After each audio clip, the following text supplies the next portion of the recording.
In certain extreme situations, the law is inadequate. In order to shame its inadequacy, it is necessary to act outside the law, to pursue natural justice. This is not vengeance. Revenge is not a valid motive, it's an emotional response. No, not vengeance. Punishment. Tonight we have a chance to say, yeah, you're right. We're too extreme, we're too wild, we're too out of control, we're too full of our own shit. Or we have a chance to say, hey, fuck you, you're wrong. Fuck you, we're right. Because you have all made it to the dance. Because believe me, this is the dance. Start the show.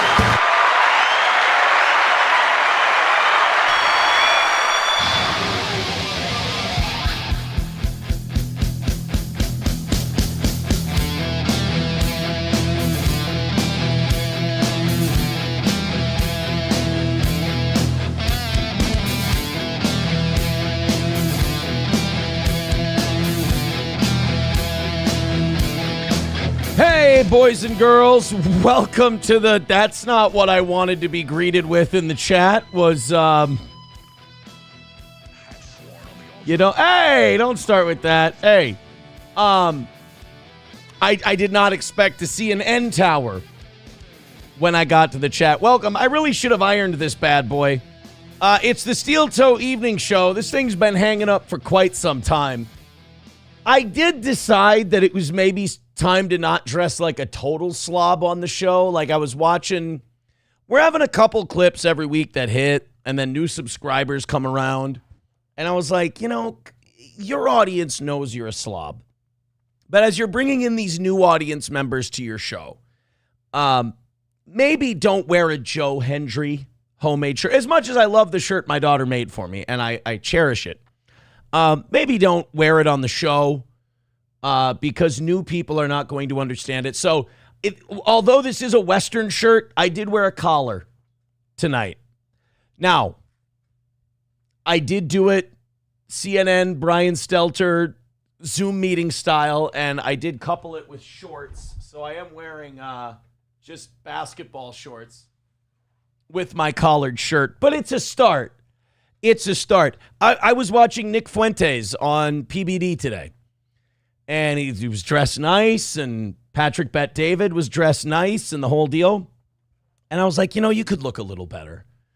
There's not a lot I can do with this drive-in movie theater I got reflecting light. Outside of plastic surgery, there's not a lot I can do. But I figured at least the tarps that I put over my body, you could put a collar. It doesn't hurt you to put a collar on. Thank you very much. So a little nicer tonight. Welcome to the program. We do have a good one. Apparently, if you weren't Raptured today, sorry, sucker.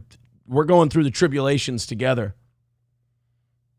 At least now I can finally let you know I am your designated Antichrist, which is, oh, look at that. Look, I turned it on. There we go. I am your... Oh, we're off to a great start. There we go.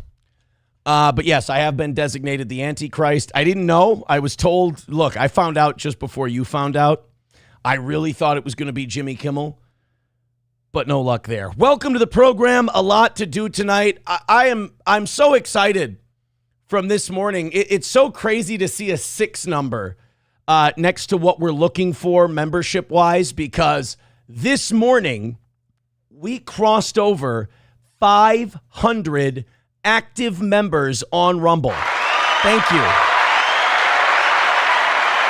Thank you so much. And we're still I think 15 or 20 memberships on YouTube away from 400. So we're closing in on 1,000 members on this show. So thank you guys so much. We're 97 away from 600 on Rumble. I do not expect you to hit that tonight.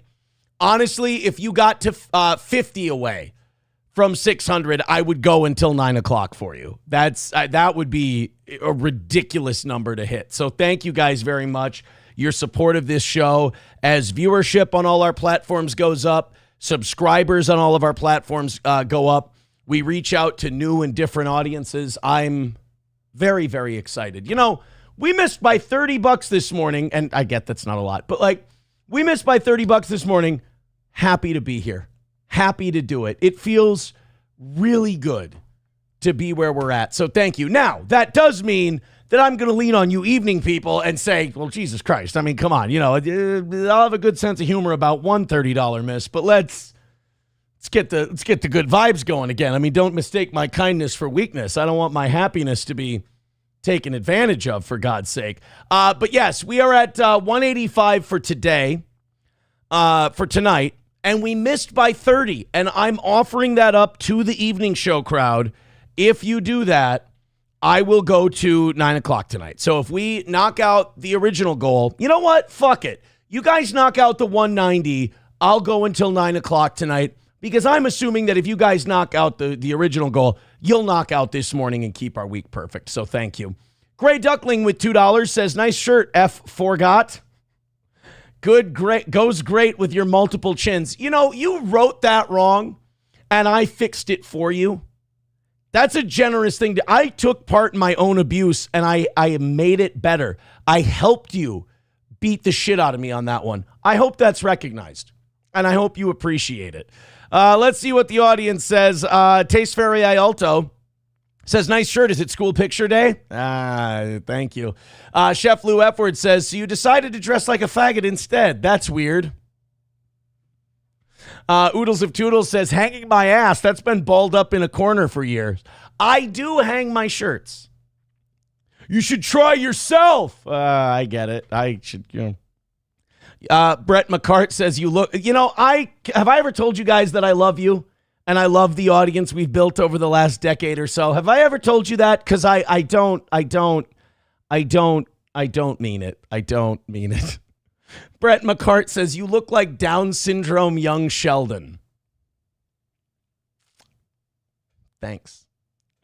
Atomic Ray says, I heard over at the Alex Jones show, this is where all the things are chased for tonight. You know, it's nice that Alex mentions us. That's all. You Need Me More says, show some more leg. You know what? I'm a whore. You pay me, you need me more, and you'll get more leg. I'll even do like the burlesque run-up deal. Are you kidding? Remember, I said we lost this morning. I'm vulnerable. Take advantage. Taste Fairy Alto says, let's see what's in those pockets. At $100 left in the goal, I will show you whether or not there's mashed potatoes in my pockets. And I do have instant mashed potatoes upstairs. If we make $300 tonight, I will do the last half hour of the program with mashed potatoes in my pockets. Or potato flakes, at the very least. Let's see. Mike Go says, let's greet the new people with a good old-fashioned WPH. I don't think they'd understand yet. So far, they're just watching the clips. You should have just kept your pajamas on, says Oodles of Toodles. Look, man, I got out of the shower, and I went, you know what? Put on something halfway decent for the folks. And so I did. And you're the folks. I'm like O'Reilly. You're the folks. My Lost Interest says, Aaron going commando on his stream. Do we have to? I mean, if you have to talk about it, does it? I mean, it kind of ruins it, if you ask me. Bocephus the Negromancer, you son of a bitch.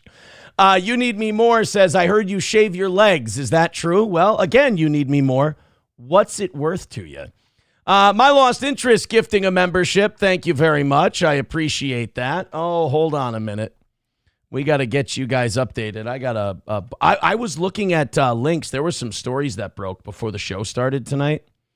Troubling stories. I don't know if you've read about Elon Musk's dad yet. I've got it for tomorrow's show. We were kind of packed for tonight. And it's also a serious bummer, so I didn't want to put that on you guys. But tomorrow morning, we're going to talk about Elon Musk's dad.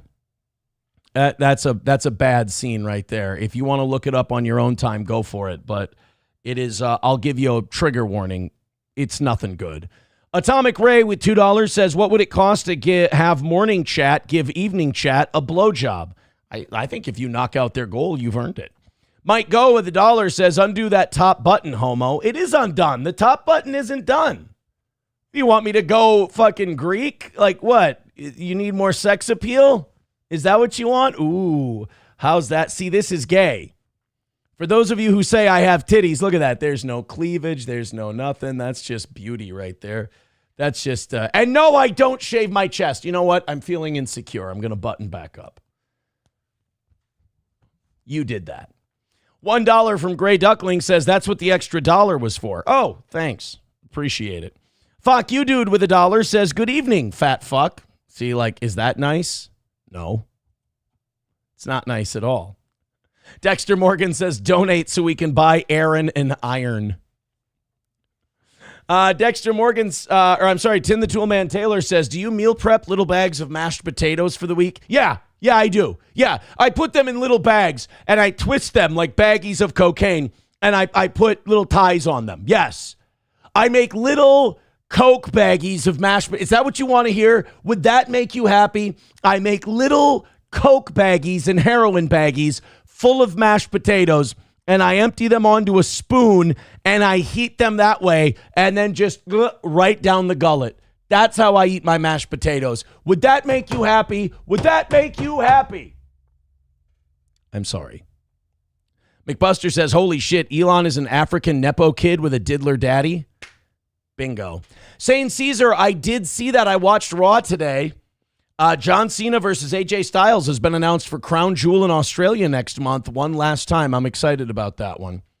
My Lost Interest says buttons on the left is a girl shirt. Am I wearing this inside? No, it's right. Is that true? Buttons on the left is a girl shirt? I didn't know that was a thing. You can tell I don't wear buttons very often. Oh, boy. Atomic Ray says pink mashed potato bags would be good. I just don't. It was a joke. It was a joke. I'm trying to own it. Nader P says, I'll give you $10 if you cook potatoes in a spoon with a lighter. Nope. I said it. You guys got to do $300 tonight if you want mashed. I will do mashed potato time, but I know how valuable it is for you. Therefore, mashed potato time comes at a price. You Need Me More says, get your porn mustache going, or get your porn stash music going. Listen. I said showing leg and all of these things cost money. All right. Don't treat me like a cheap dime store slut. All right. I am a hooker, but I demand a higher price for my hooking. MSO says that might possibly be the worst shirt you've ever worn, at least on camera. If we get $100 in the next 20 minutes, I will put on a far more atrocious shirt. I have a far more atrocious shirt than this, and I will put it on for the right price.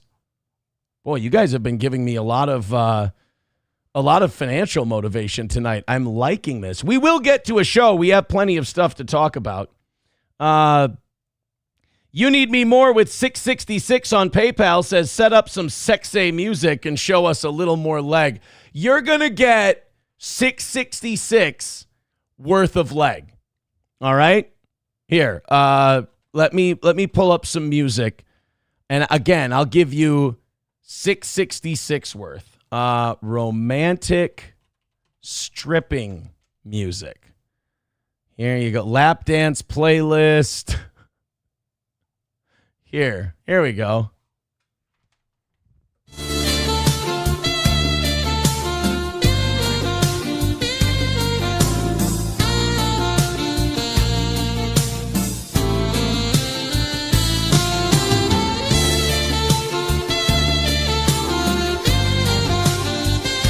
There we go. That was a little leg. And you know what? You're welcome. And I know what you're asking. You're saying, Aaron, you've been doing leg day, haven't you? No, not at all. You're not going to believe this. I skip leg day. Chevmatic with $2 says, bring on the Florida shirt. All right, $100 I bring out the Florida shirt, but I guess for $100 more, I'll wear a far more atrocious shirt than either of those. Mike Go says, oh boy, this won't get clipped for sure. Look, I did that fully knowing that might end up on Misery Loves Clips Twitter at some point. It's good. It's attractive.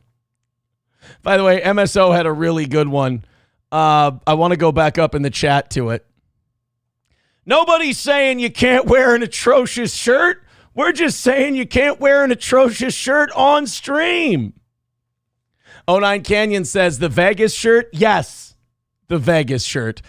Scouse Ghost says, what is this channel I just found? Bro, we're going to get to all kinds of stuff tonight, but we're fucking around a little bit for the first 15, 20 minutes. Somebody get Scouse Ghost a membership because I don't want him going anywhere for all of that. I don't want him watching any ads.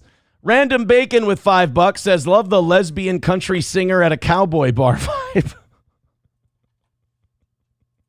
I mean, that's, it's not what I was going for, but I appreciate it. MSO says, did anyone else notice the razor marks on Aaron's leg? No, you didn't, because there were no razor marks on my leg. Thank you very much. Atomic Ray gifting a membership, but it did not go to Scouse Ghost. It went to Plankton. Son of a bitch. Let's try again. Let's get Scouse Ghost a membership to this channel. That would be wonderful. 09 Canyon says, hello, Scouse Ghost. It's fun if you don't fight it. Exactly. If you just kind of let me do what it is I'm going to do, you're going to be fine.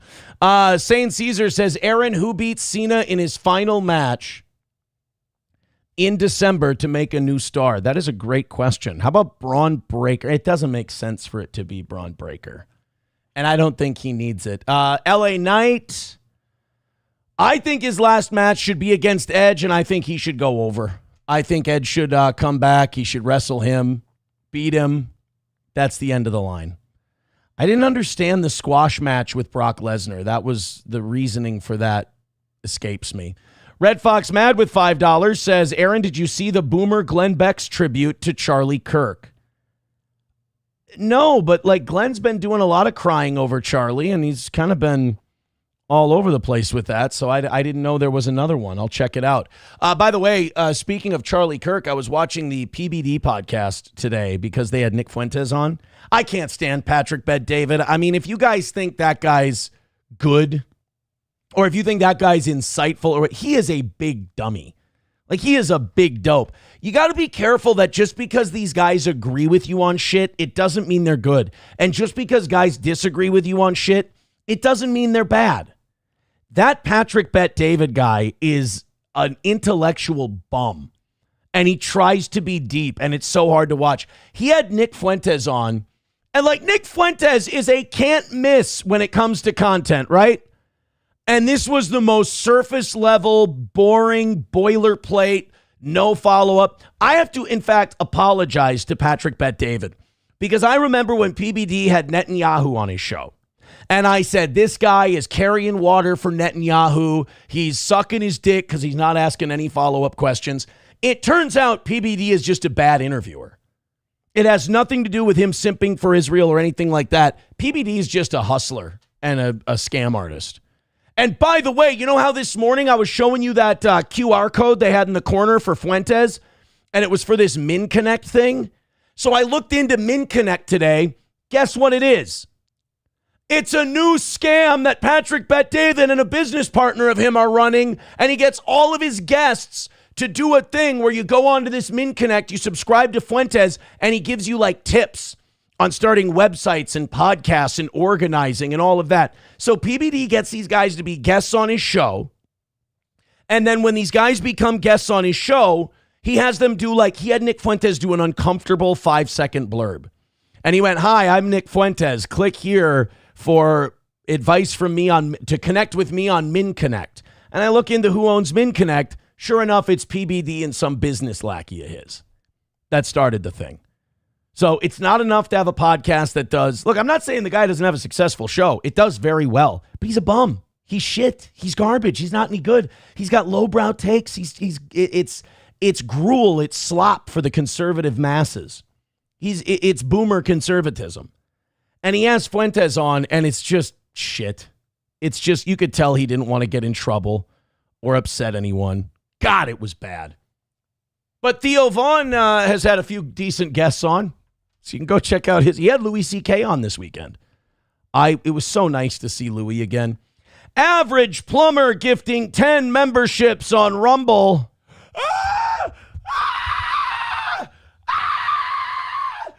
Yeah, why would you call him gay?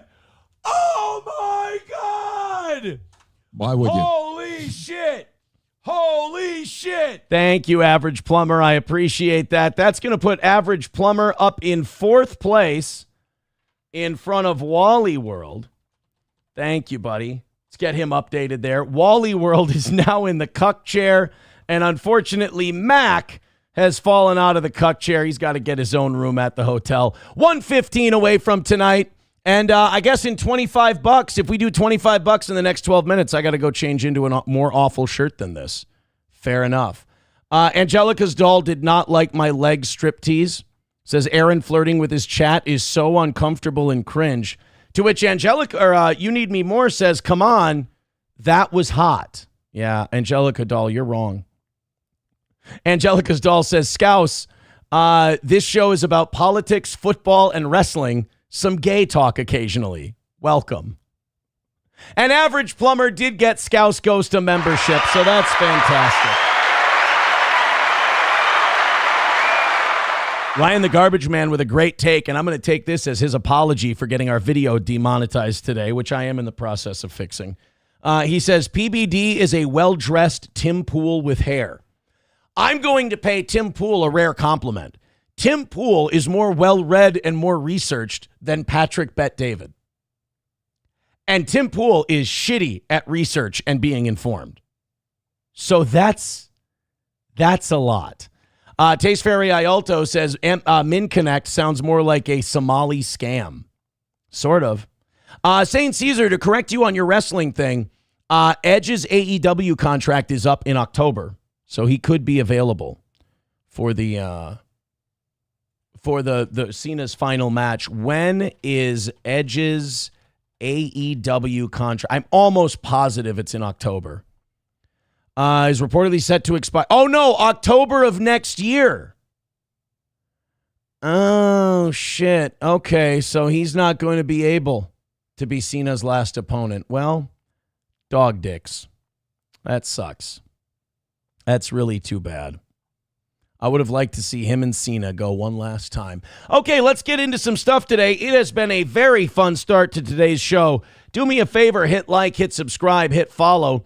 Red Fox Mad with $4.99 says, Aaron, what do you think of Bill Gates saying smartphones will soon be replaced with electronic tattoos?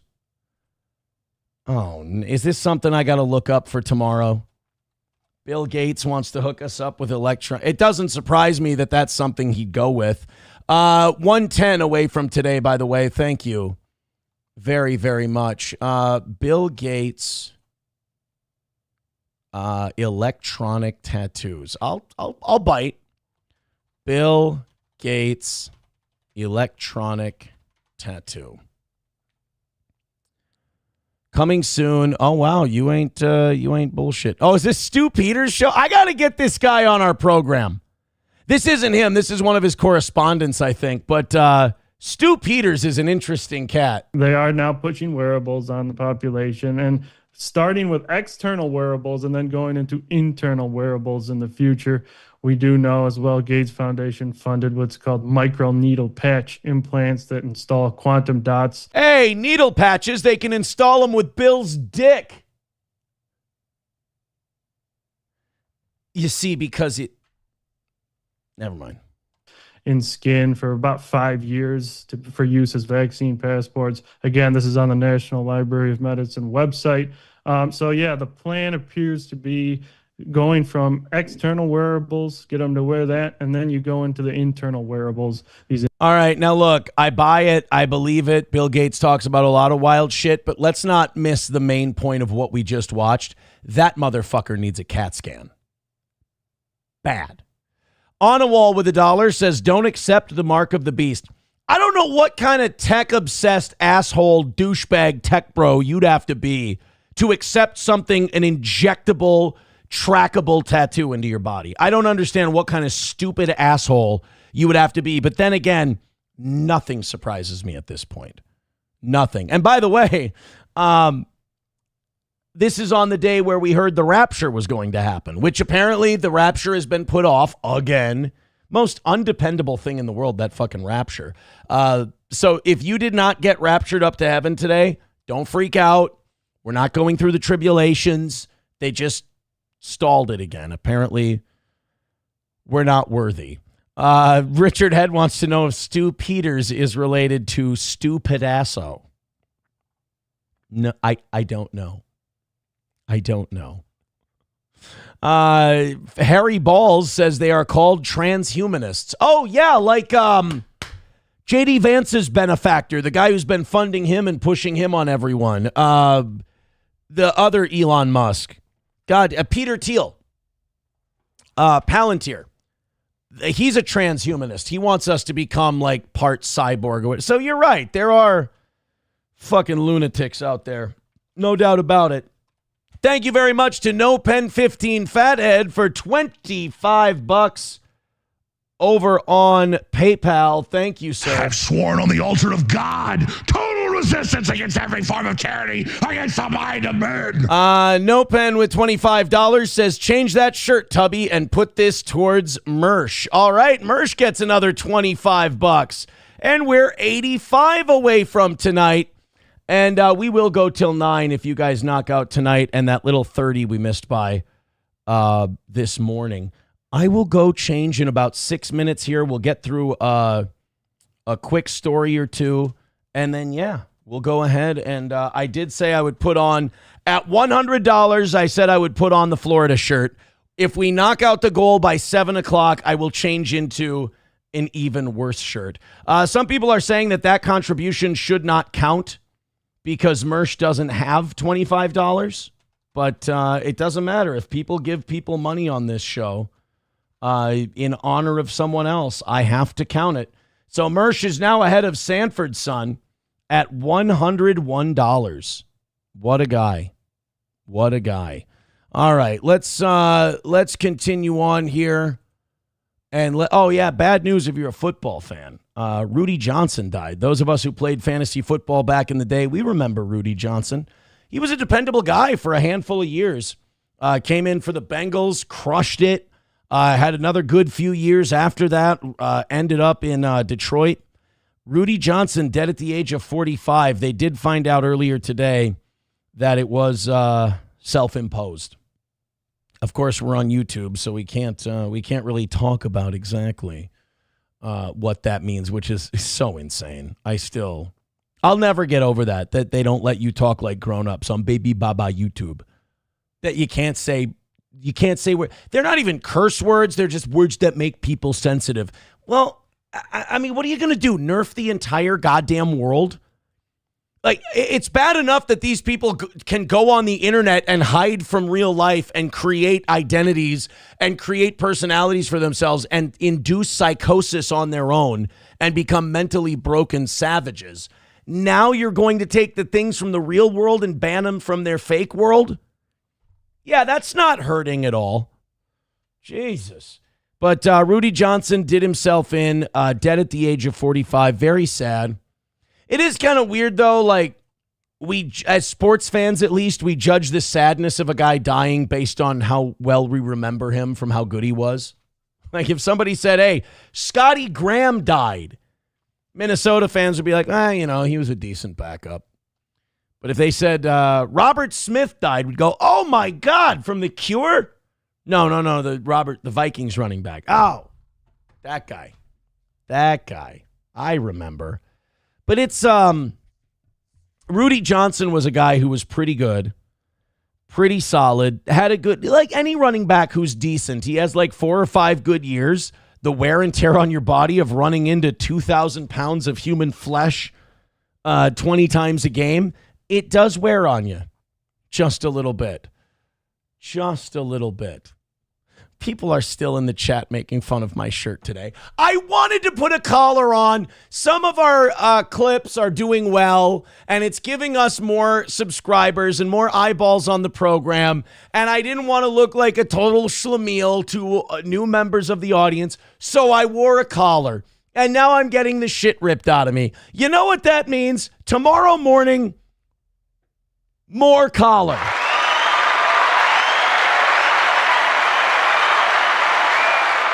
Love in the age of collar.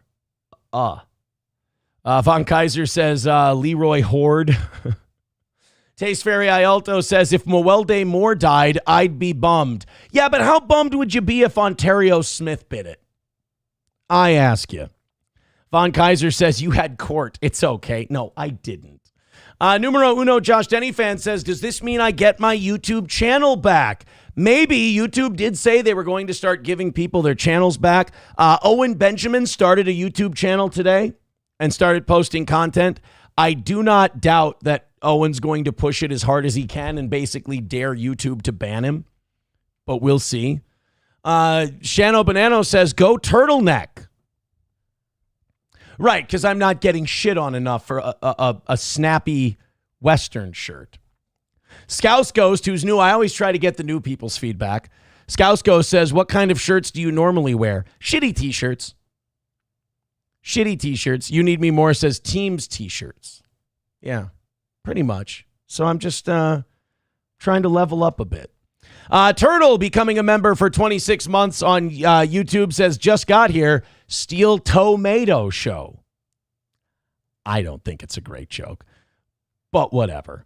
Let's go to the Rapture thing, and then we've got to get into the Trump assassin stabbing himself in court today. We have to get into the Google thing, Google admitting before Congress today that they've been censoring people on behalf of the old Biden administration for political takes. It's something that we probably already knew, but it's nice to hear. I don't know. I'm like that. Some people are, some people aren't. Some people, when they get these things admitted to them, like in a weird way, they hate it because they wanted to be the ones who were kind of in the know. And then when the people actually admit the thing they did, they go, oh, like it's like shitty. Like now they're not in on a secret anymore. Me, I like it when they at least admit it. Like to me, it's like, just fucking say you did it, you piece of shit. And then they do it and you go, oh, thank you. Because like you're not going to get them to stop. You're not going to get them to apologize. You're not going to get them to tell you were right. You just want to hear them say it. That's all you want. And they did that today. We're going to talk about that later. And then also today, we have the thing about the Tylenol. Trump was saying Tylenol, it's no good for the pregnant ladies. Now liberal pregnant women are so anti-Trump that they've decided to start making TikToks where they're just popping shitloads of Tylenol while they're pregnant. And then Dr. Oz comes out today and totally fucking stabs his boss in the back and walks back the Tylenol thing. I can't keep the shit straight anymore. Kids, kids in the womb are getting autism just from the ping-ponging back and forth on what's okay and what's not. Fuck you, dude, with $1 says, bring back the tit polos. Well, one thing I need to do right now is I did promise that I would wear a worse shirt than this if $100 came in the first half hour of the show. When over $100 came in the first half hour of the show. Now, if the goal gets knocked out by 7 o'clock, I'm going to do another wardrobe change, and I'm going to wear an even worse shirt than the one I'm going to go grab. So give me about 30 seconds. I'll go up. I'll come down. I'll have a new shirt on. All collars. It's Collar Tuesday on Steel Toe. We got a lot coming up today. Enjoy. I almost took my shirt off right here. Oh, yeah. You like that? You liked it?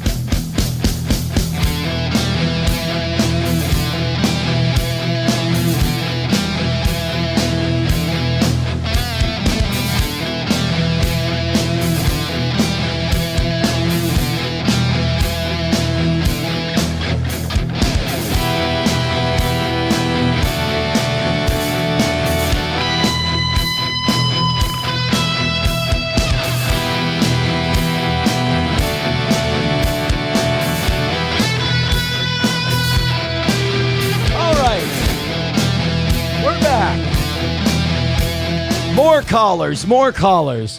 Loving the age of cholera tonight on the toe. Whew. That was quick. Turtle Steel Shell says over under on it being a vibrant blue purple with pink. Give that man a bell. All right. There are worse clothes to be changed into. It depends on what happens between now and 7 o'clock. No Pen 15 Fathead says we need the Gay Vegas shirt. Well, $85 away from getting the Gay Vegas shirt. This is called the Clearwater Beach shirt. This is the Clearwater Beach shirt. We have the Vegas shirt. And I think that's it for my atrocious shirts. At least in my opinion. Guys, apparently, according to TikTok, today was supposed to be the Rapture. If you don't know your Bible, the Rapture is where... Now, a lot of people think the Rapture is the end of the world. They think the Rapture is when it all goes kaput. No. The Rapture is the first part of Revelations. It's where the whole fucking thing kicks off. You got the horsemen, you got the Rapture. So after the Rapture, all the horsemen come in. And it ushers in the apocalypse. And I could have this wrong. But first comes the rapture when all of God's people disappear into heaven. You're going to have car crashes. You're going to have plane crashes. You're going to have all kinds of wild shit going on because a good part of the population is going to be called home. Then after that, the Antichrist takes over. And because we're all going to be in a panic, it's going to be terrible. Those of us that are left behind, we're going to go through what's called the tribulations. The Antichrist is going to come along and make us all think that he's good and he's going to settle everything down and he's going to take control and he's going to become basically like a militaristic global dictator. But we're all going to believe in him. We're all going to love him. And we're going to be so glad that he brought order to an uncivil time. But he's going to be Satan, or at least Satan's helper on earth. And he's going to take over the earth, and then humanity, what's left of it, is going to struggle for 1,000 years. And at the end of that 1,000 years, Christ is going to return, and he's going to set loose, he's going to defeat the Antichrist and set loose the kingdom of heaven here on earth. Pretty fucking wild, right? If I missed any of that, please correct me. It's all from a History Channel documentary I watched. But Gen Z on TikTok thought that today was going to be the rapture. Now, I don't want to put my mouth on trouble because we've got 5.5 hours where I am before Tuesday is over. So we could theoretically still end up with the rapture. In recent days, a prediction spread through social media that the rapture would occur Tuesday. There were over 311,000 videos about it. This has spawned Rapture Talk, a subsection of the social platform that has been largely unavoidable for any amount of time. Now, this is interesting because I misread it and I was posting videos of little toy raptors all day. I feel so embarrassed that I was using the wrong hashtag. Swipe and you might find someone explaining to you how Rosh Hashanah, the Jewish New Year, fits into this, of course. Swipe again and you'll get advice on how to remove anything with potential demonic energy from your house before the rapture starts. Another swipe and you catch some tips on how to handle getting beamed up to heaven. So here's some of the people that are on TikTok today trying to get ready for the rapture. First, this lovely little piggy. Okay, I'm not gonna lie, I am nervous about the rapture. Your stuff ready, because if we do get raptured, which I wholeheartedly believe that is going to happen, it could be pretty much any day now. We don't know. We don't know. I'm not date setting, but it's like Marvel, right? It's like the whole snap thing. We're going to just go to dust and we're going to go, or we're going to float bodily to heaven. I think in Revelation, it says the rapture is either people are going to disappear and be teleported to heaven, or people are just going to start floating bodily upward. Heartedly believe that is going to happen, if not next week, by the end of the year, most definitely. Oh, shit. I love that. God operates on our calendar. Isn't that something?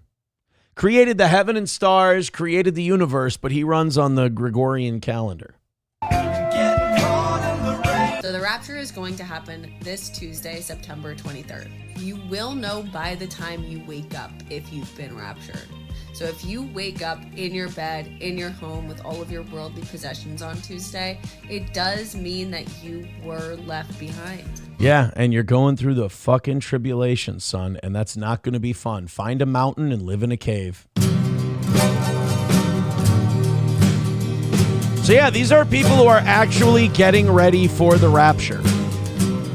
Canned foods, Bibles, preparing for him to be left behind. If you're not, because this is from Jesus. The rapture is going to happen on September 23rd and the 24th. One of those 2 days. If you don't believe that, then you're not believing the voice of Jesus. That's from Jesus. That's whoa. I feel like saying shit like that gets you unraptured. Like, I feel like if Jesus has any pride at all, he's going to be like, don't fucking speak for me, dickhead. I mean, he wouldn't say it like that because he's a nice guy. But he's not going to be like, letting people speak for him, saying, if you don't believe this is Jesus saying this, not me. So shut up, dude. You're not God. You're not the boss of me. My Lost Interest says, I saw a woman who signed over her home mortgage to her neighbor. Nice. I love it. Turtle Steel Shell says, why do you need canned foods if you get raptured? No, she's saying her husband isn't going to get raptured. Therefore, he's going to be left behind, so she's helping him. Dan Vicious with $1 says, rapture isn't biblical or even apocryphal. It's dispensationalist heresy. Wait, what? The rapture isn't in... I'm sorry, but I'm pretty sure rapture is in the New Testament. It's in Revelations. Is rapture in Revelations? The term rapture itself does not appear in the book of Revelation, but many Crispin Glovers, Christians interpret a passage in Revelation 4:1 and 2, where the Apostle John is invited, come up hither. Come up, Hitler. Come on down. You're the next contestant on The Price is Right. As a symbolic or literal representation of the rapture, where believers are taken to heaven before or during the tribulation. The primary biblical description of the rapture is found in 1 Thessalonians 4:13-18, which describes believers being caught up to meet Jesus in the air. All right. So it's like a spiritual alley-oop, if I could help you understand it that way. All right. Turtle Steel Shell says Crispin landmine fields pop up from time to time. Damn CRISPR Hitlers. Yeah, that's what I say. Screwing me up like that. Taste Fairy Ialto says Reptar is the book of Tommy. That's true. Tommy Pickles. We all remember his Bible that he wrote in his playpen. The book of Reptar. Really inspiring stuff, at least from a spiritual perspective. So if you didn't get raptured today, you better hope nobody else does, because it does mean we're fucked. We got more people with rapture videos. I have tried to record this video like 10 times. I feel like it's time for me to step away from TikTok. No, fuck that. You are so not getting raptured if you're this much of an asshole. There's no way God is taking you. If you can't pull yourself away from TikTok to be raptured quietly, then there is no fucking way that Jesus is going to select you. Jesus is not going to pick someone who is, bloviating on TikTok about how I don't even know how to do this. I'm just preparing to get raptured. Oh my God. He wants silent, humble representatives who he loves. Only the chosen are going to be raptured. And it's the people who have been humble about the whole process the whole time, and they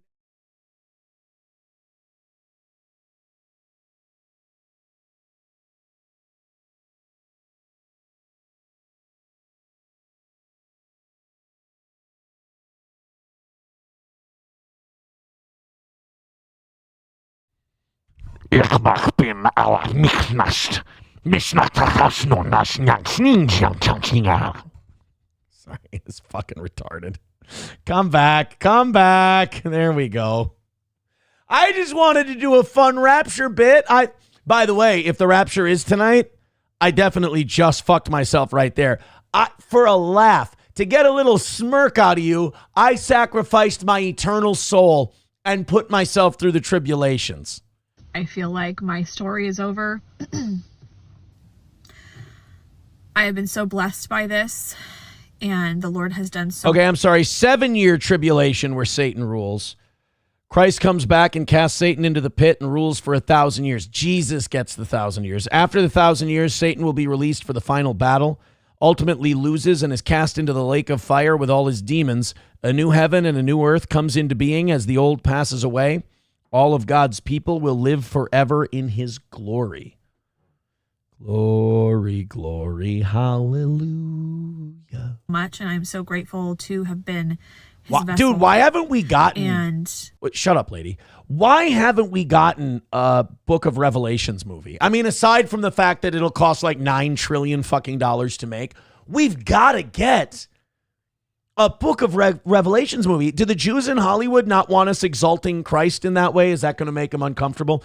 Let fucking Mel Gibson make. Mel Gibson will make the Revelations movie, and he'll kill it. If we can't get Mel Gibson to do the Revelations movie, it's got to be Ridley Scott. Russell Crowe as Jesus? Fuck yeah, let's do it. you guys already know, I truly believe with all my heart we will be raptured during Feast of Trumpets this year. If there is... I'm not having a feast, not if all my guests are going to disappear. Not happening on my watch. Oh, trumpets. Some chance that we don't get raptured, I will come back and make an apology video for myself being deceived. If we don't get raptured and I get left behind for the tribulations, don't worry, I'll make a TikTok for you. As you begin 7 years of hellfire and brimstone under the Antichrist, I'll still be making TikToks. Don't worry. Well, we know the soulless communist Chinese, they're not going to get raptured. So TikTok will still be running. And that will be it. I may seem like I don't care right now. I'm kind of frustrated because I keep trying to record this, but I assure you this is, it's bittersweet because your earlobes are funky like a monkey. I don't know what's going on there. I know we're going home, but it's just been such a blessing being able to do this and to see what the Lord has done and allowed me to be. I just don't feel like these Christians understand the whole point of humility before Christ. Like, a lot of them are being very egocentric and me, and on TikTok and all this shit. A lot of modern Christianity is eat whatever you want and don't gain weight. It's break all the rules of actual Christianity. Don't follow any of the guidelines that Christ or your God have set before you. Just exalt yourself and say you love Jesus and all will be good. It's the Diet Coke of Christianity these days. A part of. So, yeah. I love you guys, and I said a whole bunch on these other videos, but perhaps that wasn't the Lord's will. Jesus is coming. No shit. You know what I do? Make another one.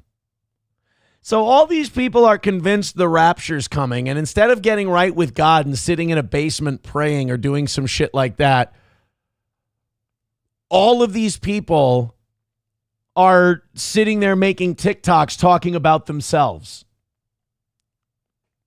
They totally get it. They totally get it.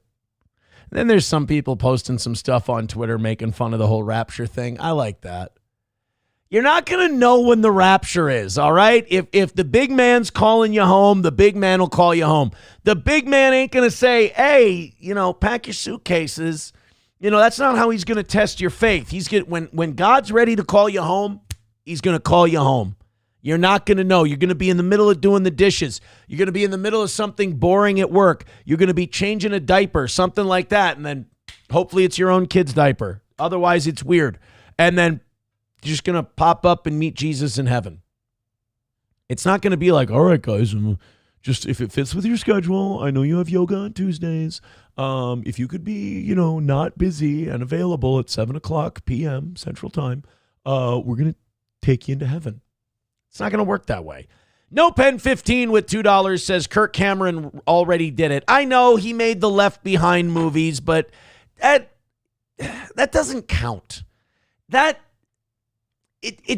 God deserves more than a low budget, shitty CGI Book of Revelations movie. I want us to go full Gibson. I want Caviezel as Jesus. I want Caviezel. I want him coming back. Satan. I thought Dave Grohl was fine as Satan in Tenacious D and the Pick of Destiny. So we could have Grohl be Satan. We could have Caviezel. And then, I don't know, Antichrist. What do you guys want to do? I think Javier Bardem would be exquisite as the Antichrist. I think we've got it. Oh, Daniel Day-Lewis as Satan. Could you imagine? Because he's a method actor. Red Fox Mad with 199 says, Aaron, will Matt Walsh get saved in the rapture?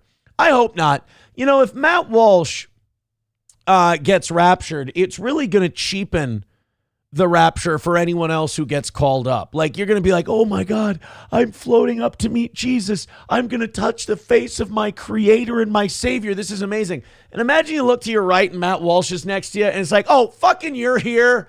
God damn it. And then they're going to send you back because you just said, God damn it. You're not supposed to do that. But what else are you supposed to say when it's the greatest day of your life? You're being called home to the Lord. And then you look over and it's like, they'll let anybody in here. Because it's Matt Walsh. And he's going to be like, oh, God's not going to let you in if you don't know what a woman is. It's like, would you give it a rest for one fucking day? It's the rapture, you dick. We get, you're not selling mugs anymore or whatever the fuck they do with the tumblers on the Daily Wire. Oh, could you imagine Tim Pool on the left, Matt Walsh on the right? I'll take my chances with the Antichrist. Thank you very much. Let's go into... Oh, my goodness. We've got people throwing in a couple of bucks here. Numero uno, Josh Denny fan with $5 says, more bits, more comedy. What did I just do? I just did Rapture bits. And I shit on Matt Walsh. You should be really happy. Ablo Pacheco with $10 says, will this Venezuelan member of Meal Team 6 make the Rapture? We'll take a look. Thank you for the $10, Ablo. Plankton with $1, sending me TikToks. 191 Redbird with $1 says, now that we have lightly edited footage of you with potatoes in your pocket, how long until footage of naked Twister comes out? Why are you doing a speak it, believe it, receive it thing with that? People are casting my movie. I like this. Miley Cyrus is Satan. No, I need a performance that's gonna pop, dude. I need a performance that's really going to cook. Negan. Oh, Jeffrey Dean Morgan is Satan. I don't hate that. Or the Antichrist. Either one. Sydney Sweeney is the Antichrist. Satan is an angel. Remember, that's right. He's the morning star. He's the fallen angel. Okay. So Satan is an angel. So maybe, yeah, like a beautiful chick. That'd be perfect. Who can play Judas? Does Judas play a role? I don't think Judas plays a role in the rapture or the tribulations or any of that, does he? Huh. Paul Dano? I like Paul Dano as Judas. Alanis Morissette as Satan. Doesn't work. She already played God. Sam Elliott or nobody, says Dick Von Du. Really? Sam Elliott? I don't know. Richard Head says, I hope Gary Anderson gets raptured. Well, they tried, but he'd probably miss wide to the left. Sorry, I'm still a little bitter. Numero Uno says, that's what I was referring to, dummy. Oh, you like this bit. I'm sorry. Numero Uno was complimenting me. Now I feel like an asshole. Dan Vicious with $1 says, the rapture eschatology comes from the same evangelicals that sold their faith to Zionism. Oh, well, that's no good. The Jews. Saint Caesar says Chris Jericho can play Judas. Oh, yeah, because of the song. Of course. Turtle Steel Shell says the potato in his pocket is Aaron's Spuddy Buddy. The mashed ones are lost into his skin. I suppose it wouldn't help to tell you that I don't keep mashed potatoes in my pockets. Only $75 away from tonight's goal. Thank you guys so much for your contributions. It is so appreciated. Streamlabs, PayPal, Venmo, Super Chats, Rumble Rants.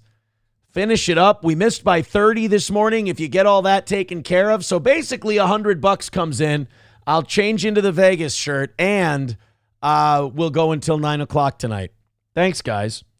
Look at this. We got posts coming in about the Rapture. Who knew that the Rapture was going to be such a hot topic for this program tonight? Hit like, hit subscribe, hit follow. Matthew 24:36. No one knows about that day or hour, not even the angels in heaven nor the Son, but only the Father. How's that? I told you, none of these TikTok bitches are going to be able to tell you when the Rapture is. All right? It's just going to happen. Just going to happen. That's why they always say, remember that line in The Departed where he goes, how's your mother? And he goes, she's on her way out. And he goes, we all are. Act accordingly. The Rapture. We're all on our way out. You know, your grandma told you, Jesus is always watching. God always sees you. That's what she's trying to say. Rapture could come at any time. You know that thing they say, like, is this where you want to be when Jesus comes back? Fucking listen. Listen. Turtle Steel Shell with $1 says, I know you keep your Spuddy Buddy tater in your pocket, my dude. I'm dispelling the myth of the mashed ones. Thank you. Thanks, I guess. St. Caesar keeping me up to date on wrestling. Says, Aaron, on NXT tonight, it's TNA champion versus NXT champion. Winner takes all match. Who you got? Are they merging TNA and NXT? Are they going to make it one super promotion? Is Swerve Strickland still the NXT or the TNA champion? Who is it right now? TNA Championship. Who is the TNA champion right now? Trick Williams. Oh, yeah, not Swerve Strickland. Trick Williams. That's who I was thinking of. So NXT guy Trick Williams is the TNA champion. And who's the NXT champion? Oba Femi. That's a gay name. So Oba Femi and Trick Williams or whatever. Where's fucking Joe Hendry? I want to say his name and he appears to be the TNA champion. Swerve is AEW. All right. You know what? You know what that is? That's Aaron not being able to tell black wrestlers apart. That's all it is. Rabbi Smoothie says, you're losing your voice and starting to sound like Mark Levin.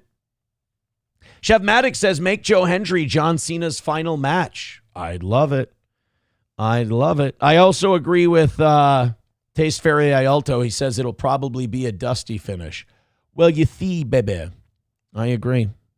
Yeah, because unless they're going to combine the two promotions, why would you have your TNA champion be beaten by the NXT guy and then they just unite the whole thing? This is Venezuelan training for the civilian population with AK-103 rifles by the Venezuelan army amid the increase in tensions with the United States. So Venezuela has been training up their militias in case the United States decides to overthrow their communist regime. Let's see how it's going.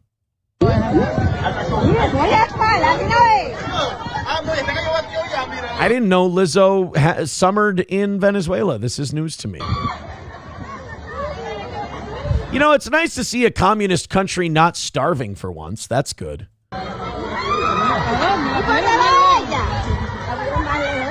You guys laugh, but like she's going to be leading the charge and we're going to be pumping her full of bullets and she'll just absorb them like ballistics gel while 7 other soldiers run right behind her and storm our position. You guys wait. Look at her go. Get down there. Yeah, there you go. Now you're ready. She's ready to fight. That skinny bitch, she takes a piece of shrapnel. She's bleeding out on the battlefield. She's got a lot of absorption padding. I think she's going to be all right. I mean, if she doesn't have a fucking coronary running to her position. All right, let's take, people are sending me in their Rapture talks. Let's take a look. Here we go. Well, somehow I got on Rapture talk. As a Catholic myself, I have one question. Can I have your stereo? I mean, look, chances are you got to prepare for what's reasonable. And there is a very good chance that we're not getting raptured. So be positive, be, think it's going to happen for you. That's great. Hope for the best, but prepare for the worst. Occam's Machete becoming a member for 10 months says Aaron's number one potato was April because she's Idaho. Let me ask you something. Is this where you want to be when Jesus comes back? Skousko says G.I. Blobby. Maybe we could go with G.I. Potato. We could go with Harry Balls, Gravy Seals. I like Gravy Seals. That's pretty good.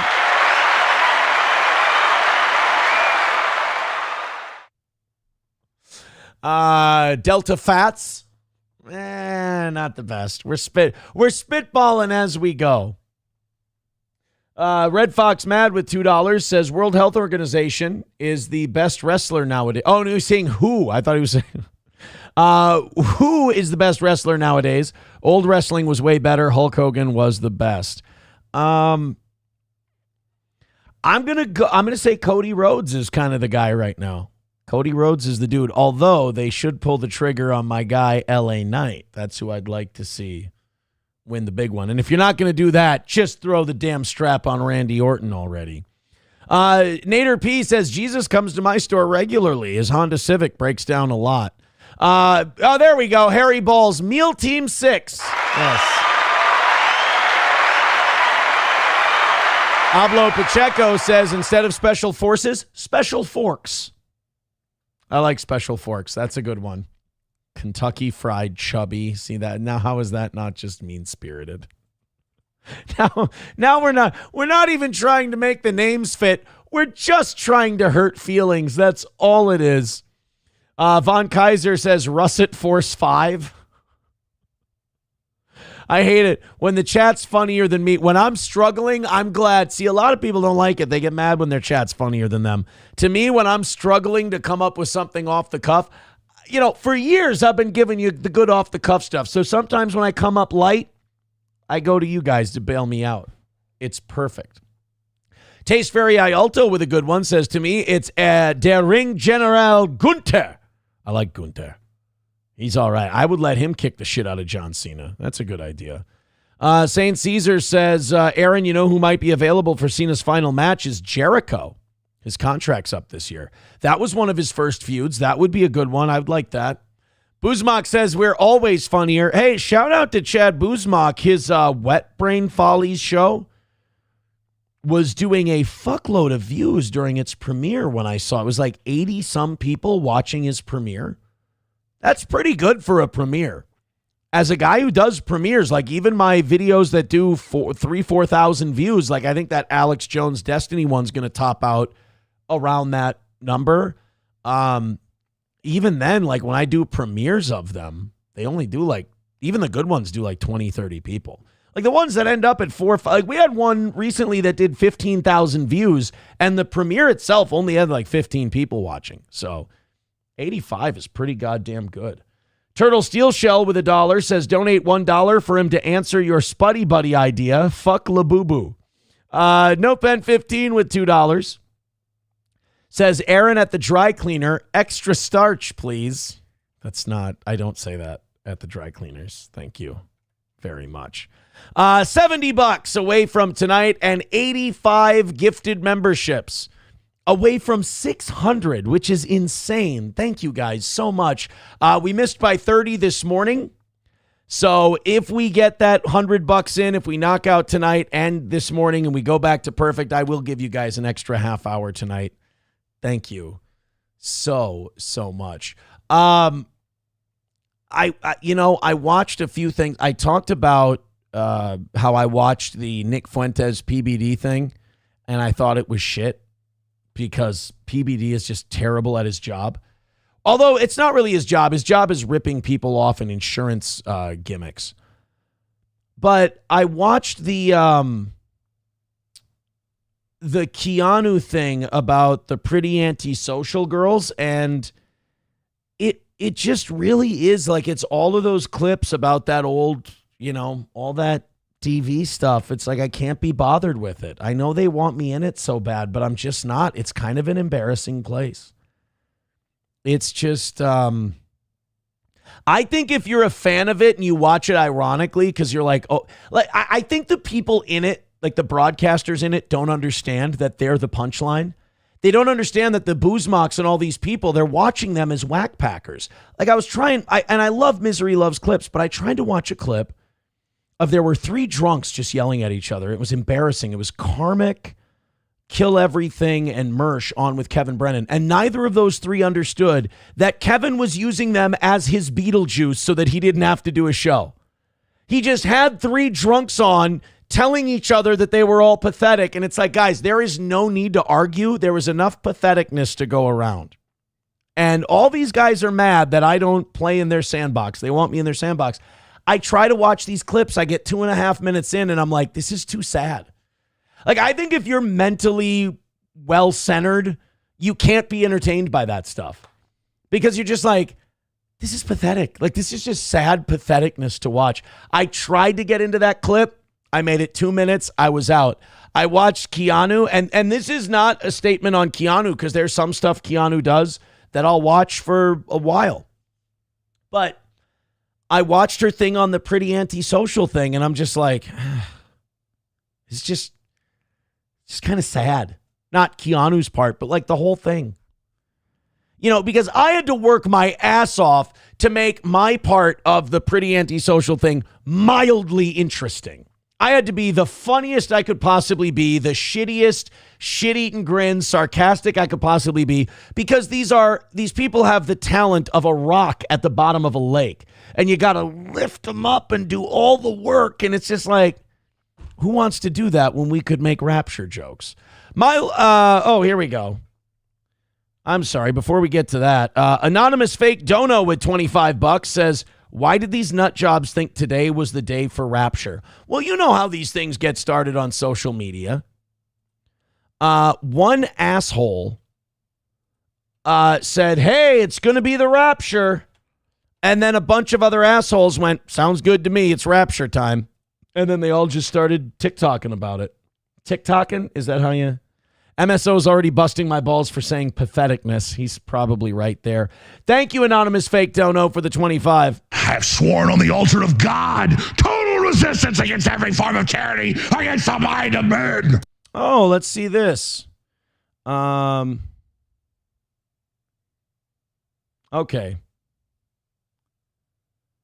Oh, shoot.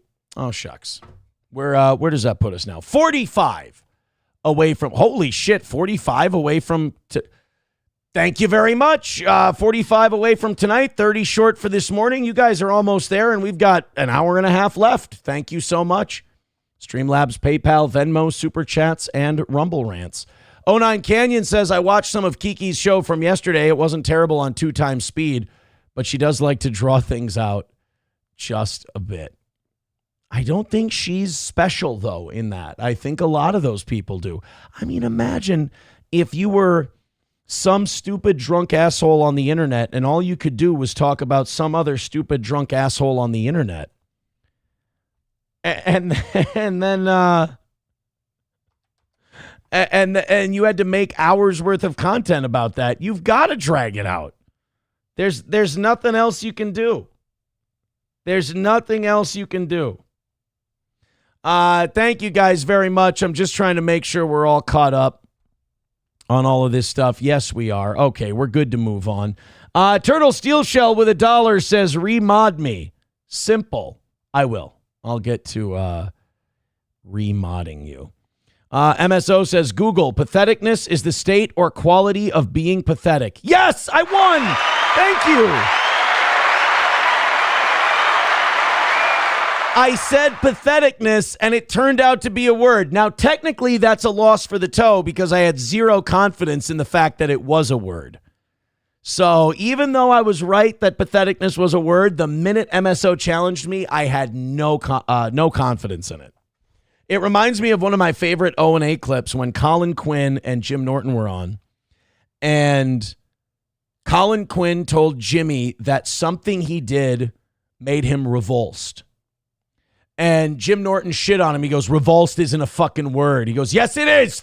Or no, he goes, oh, whatever. Who cares? Who gives a shit? It doesn't matter. And then Jim Norton goes, it does matter. You made up a word. He goes, you know what? I'm tired of this shit. I think it is a word. Go ahead. And then they looked it up and revulsed was a word. And Colin Quinn goes, all right, now say I was wrong and I'm an ass. And Jim Norton goes, no, I'm not going to tell you I was an ass because you lost all confidence in it being a word once I confronted you. If you would have told me to go fuck myself, then I would say I'm an ass. But that's kind of what happened between MSO and I just now. He made fun of me for saying patheticness, and instead of me going, fuck you, look it up, I went, yeah, I sound like an asshole. Then he said, oh, Aaron, it turns out it's a word. And I was like, yeah, fuck you. I went, technically still a loss. Technically still a loss. Oh, man. Shano Banano says, I want to see the other ugly shirt. You guys have to knock out tonight's goal and that 30 we missed this morning, and then I'll put on the ugly Vegas shirt. Yes. My Lost Interest says, a lot of working parts to this show. Aaron makes it look seamless. Believe me, I've been clicking around a bunch, getting the next thing ready. So the next thing we've got for tonight, I kind of don't, I'm having a hard time pulling myself away from the chat this evening, not only because you guys are incredibly generous this evening, and you're really into the program, hit like, hit subscribe, hit follow, but also because you are very funny this evening. I'm having a great time just hanging out with the chat on the evening show, but we do have a few things I want to get to. Number one being this Ryan Ruth, the guy who tried to, now this is not the guy who tried to shoot Trump and Butler. They took him out. He was, the BlackRock kid, the kid who was in the BlackRock commercial and was the only 21-year-old in the world without social media. And a guy, when tracking his phone, the guy was going to the shooter's house and then back to an FBI field office like 3 or 4 different times. Yeah, I mean, it was a total lone nut job. This was the other guy. This was Ryan Ruth. Now, this guy's a character. Ryan Ruth was a guy who went to Ukraine to go recruit Americans to go fight in the war against Russia. And he hated Trump, and he was the guy who hid out at the golf course, at the Trump golf course. And luckily, one of the Secret Service guys saw a rifle sticking out through the woods, just like a few hundred yards away from where Trump was going to be teeing off in a little bit. They captured this guy. They brought him in.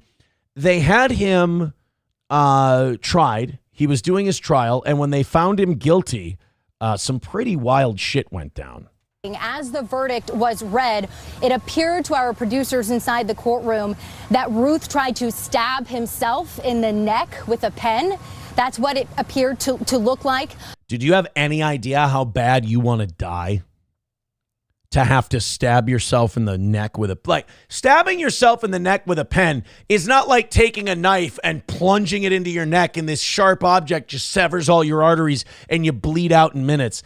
Stabbing yourself in the neck with a pen to die is major surgery. I mean, you're going to have to really get in there and dig and rip. And a sane person couldn't do it. Your body's self-preservation instincts would kick in and you'd stop. You wouldn't be able to do it. Like they say, you can tell when a person is sane or not. This is very rudimentary. I get this. But you can tell whether a person is sane or not if they can bite through their own skin. I learned this from the Jamie Foxx movie, Breaking All the Rules. If you can bite through your own skin, you're insane because your body has certain self-preservation characteristics. And if you are in a normal mental state, that preservation will kick in. It won't let you. Try it right now. Go ahead. Everybody take your hand or your arm and try to bite through your skin right now. Go ahead. Are you trying? Congratulations, you're retarded.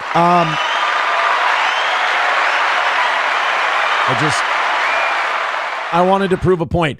Those of you who have started biting into yourselves just now, I just want to let you know that's exactly how Nazi Germany started.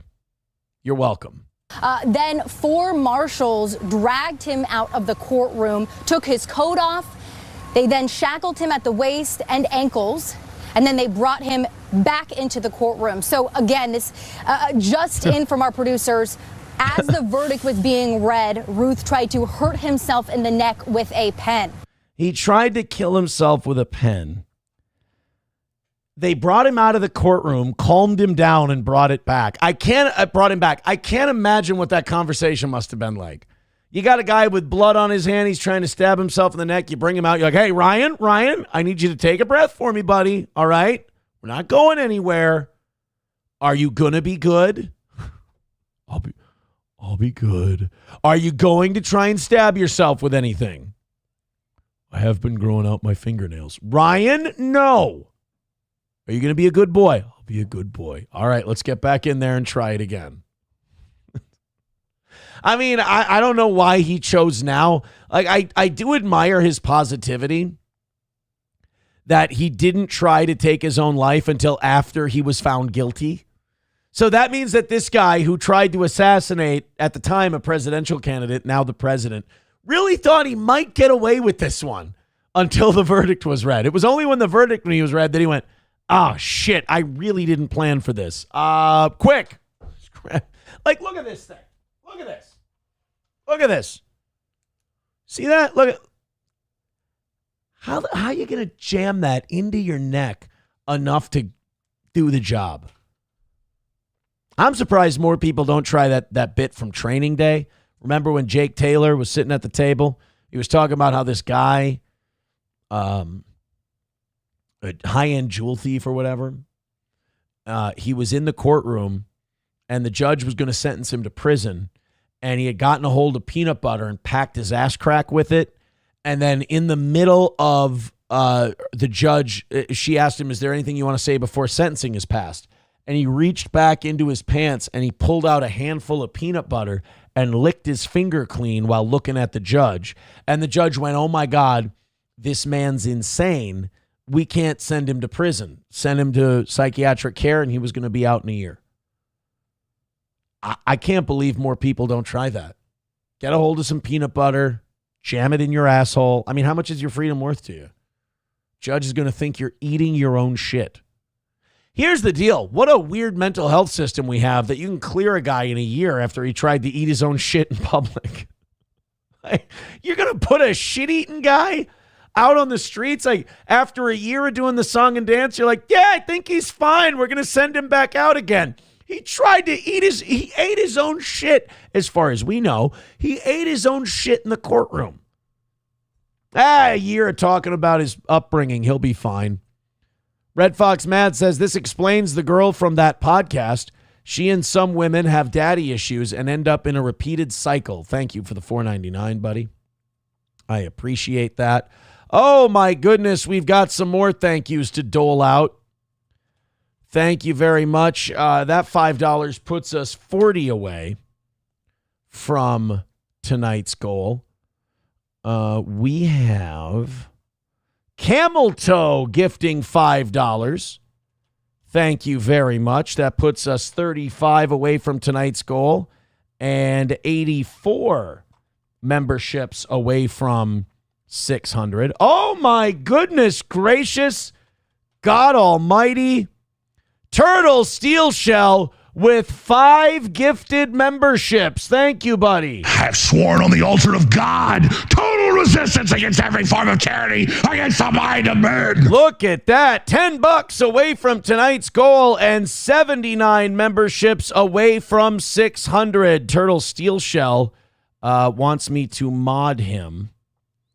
Let me just, I'm going to do that right now for you, buddy. Thank you very much for your generosity. Guys, not only are we $10 away from tonight's goal, but if we knock out the 30 from this morning, we'll go till 9 o'clock. Let me get in here and just, here we go. I gotta give Turtle Steel Shell his mod badge back before we do anything. Turtle Steel Shell. Add moderator, and we're good. There you go, buddy. $10 from Turtle Steel Shell says, well, let's just end it. Thank you so much.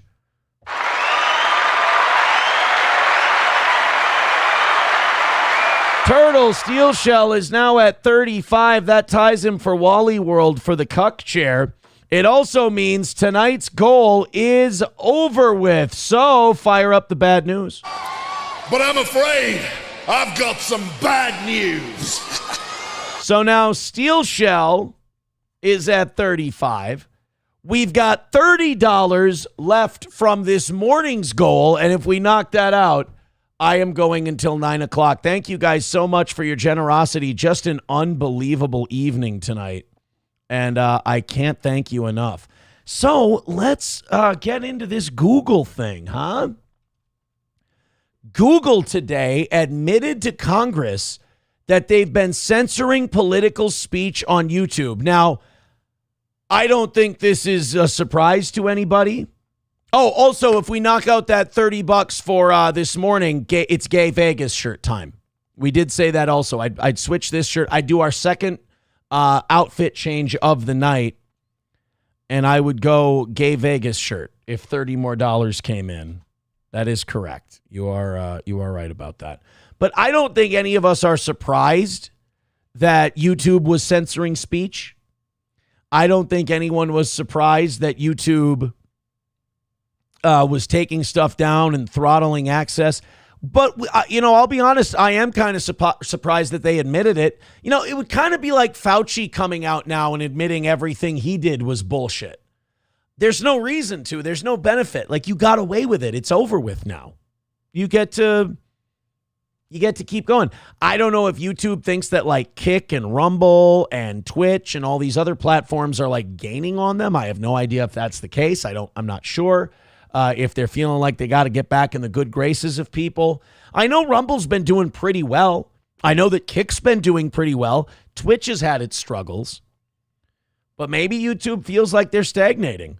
Today, thanks to the oversight of Chairman Jim Jordan of Ohio, which, by the way, Republican or not, that guy creeps me out because didn't he help cover up some Ohio State abuse thing? Jim Jordan gives me the creeps every time I see him. Google commits to offer all creators previously kicked off YouTube due to political speech violations on topics such as COVID-19 and elections an opportunity to return to the platform. This is amazing because I got strikes because of COVID. I got strikes because of the election. A lot of people lost their accounts because of COVID and the election. I mean, I remember during COVID and during the election, our reach was throttled. And, the channel still hasn't recovered in terms of reach, in terms of impressions, in terms of how many times, not how many times people clicked on stuff, but how many times YouTube sent it out to be seen. I mean, ours went way down after our first COVID strike and never came back up. So it's not just the people that lost their channels, which that's bad enough and they should get their channels back. But it's also the fact that a lot of people just got buried in the algorithm because of COVID, because of the election, and for things that turned out to be not wrong. I mean, these were people who lost their channels, in some instances lost their livelihood. And again, Rumble and Kick and all these places, thank YouTube for that because they got a lot more people. I think Crowder went over to Rumble because of that. Bongino over on Rumble also because he has an ownership stake. But a lot of people took advantage of that in that era. Google also admitted to the following to the House Judiciary Committee, that the Biden administration pressured Google to censor Americans. Let's put this up for you. And remove content that did not violate YouTube's policies. So the next time someone tries to tell you, and don't give me this shit where you think it's only the Democrats, because that's nonsense. The next time you hear someone say, I think the government is pressuring these tech companies and pressuring these streaming companies to ban someone, even if that person's only got 10, 20, 50,000 subscribers, you cannot just write that person off as a conspiracy nut. Because if you have evidence that it's happened in the past, there is no reason to believe that they wouldn't do it again. And now we have from Google's own mouth, the Biden administration, the White House. I mean, the most powerful entity in the world pressured Google to censor Americans and remove content that did not violate YouTube's policies. The Nelk boys had an interview with Donald Trump in 2022 that YouTube finally restored today, that they had taken down at the behest of the Biden administration. The Biden administration censorship pressure, according to Google, was, quote, unacceptable and wrong. Now, other social media people, Zuckerberg, Jeff Bezos, they've come out in recent years and say the Biden administration tried to put the clamps on them. Public debate should never come at the expense of relying authorities. I have a hard time believing Google said that. But it says Google admitted to all these things. The company will never use third-party fact checkers. Europe's censorship laws target American companies and threaten American speech, including the removal of lawful content. Well, then stop. I love how Google is admitting these things as though they have no control, as if it's not their company and they can't just go, fuck you, block us then. Like if Europe's going to have these shitty anti-free speech things and they're going to go, well, you need to take these down. And Google goes, we're based in America and these are American videos and they can stay up because they don't break any of our rules and they don't break any of our laws. Make Europe ban Google. I fucking dare them. There's no way in hell they would. So like Google acts like they have no power. I think in many ways, Google is more powerful than the Biden administration. They're not going to walk you off in cuffs. The only thing the Biden administration has on Google is the intimidation of the office of the White House. That's it. Hey, you want to be our friend? Hey, you want to be in our good graces? You better censor these videos for us. And if we don't, what? I mean, after that, what can they do? I mean, I'm sure they can try to do some things, but they can't do them without showing their hand, without going, you know, this is what we're doing to these people. So I don't buy for a minute that Google was like this victim of the Biden administration. I think these two were working hand in hand. And I don't know if anybody buys that Google was somehow just being victimized by the administration. Wait a minute. Does this mean that... Hold on a minute. Does this mean that Andrew Tate's getting his YouTube channel back? Does this mean that Andrew Tate could come back to the YouTube platform? Does this mean that Nick Fuentes could be coming back to YouTube? On a wall with $1 says YouTube won't give Andrew his play plaque. Oh, really? Andrew Tate's kind of a nut bar, though. Like, I know a lot of people like him. I think a lot of weak men are falling for this manosphere shit. I was watching something last Friday when I was getting groceries. I was listening to Myron Gaines from Fresh and Fit. Boys, if you're watching Myron Gaines and you think this is a guy, he's not a guy. It's a fucking pussy. I'm sorry, but if you can't look into the eyes of a guy and just kind of see pussy on them, I don't know what to tell you. It's just something we have in us that's instinctual.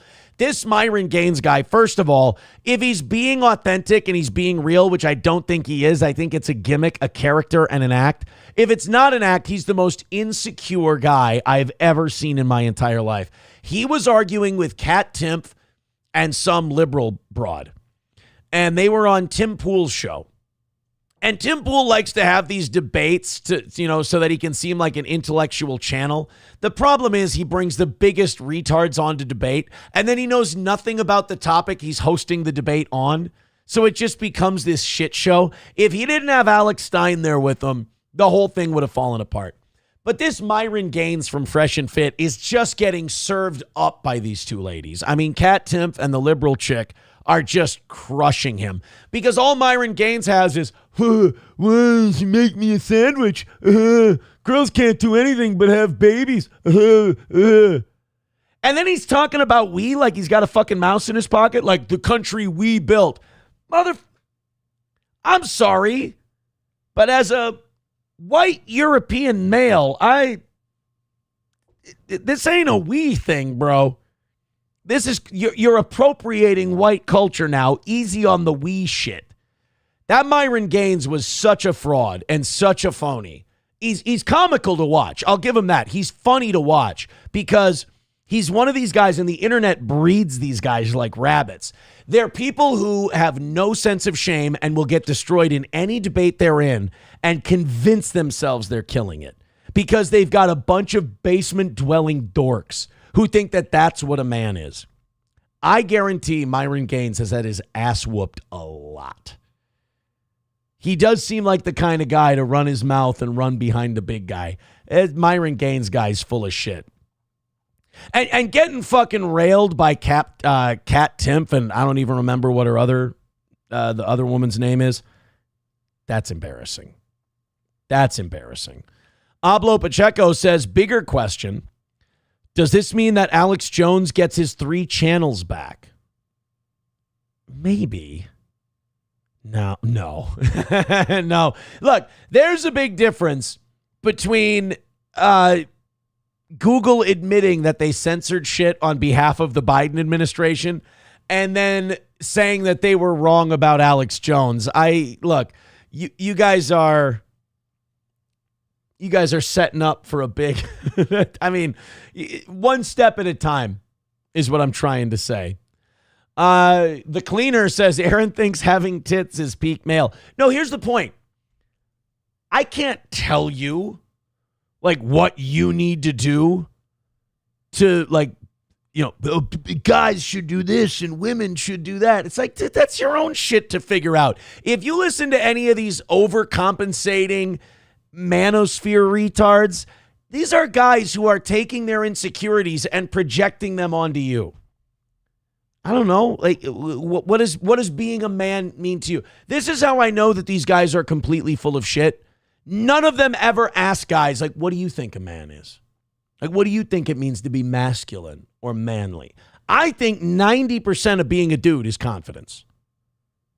The rest of it is, your hobbies, whatever the fuck you're into. There is no script. If there was a script, none of us would have free will. All right. Most of it is just confidence in not being a pussy. Hobo Chili Recipe says, Aaron, you look like Don Johnson in a training bra. That was actually a good line. I'm upset and I'm hurt and I am offended and it does piss me off mildly, but I'm not going to take that and pretend that it wasn't funny. That's the tragedy of doing this program, is reading a line like that and going, all right, he's a cunt. You know that. But it was a good one. Guys, we have $30 left from this morning's missed goal. And if you guys knock it out, I'm going to go until 9 o'clock tonight. Thank you so much. Oh, and I have to put on the next gayest shirt from this one. So you remember when Donald Trump said, and I think this was yesterday or Sunday, that if you're pregnant, you shouldn't be taking Tylenol.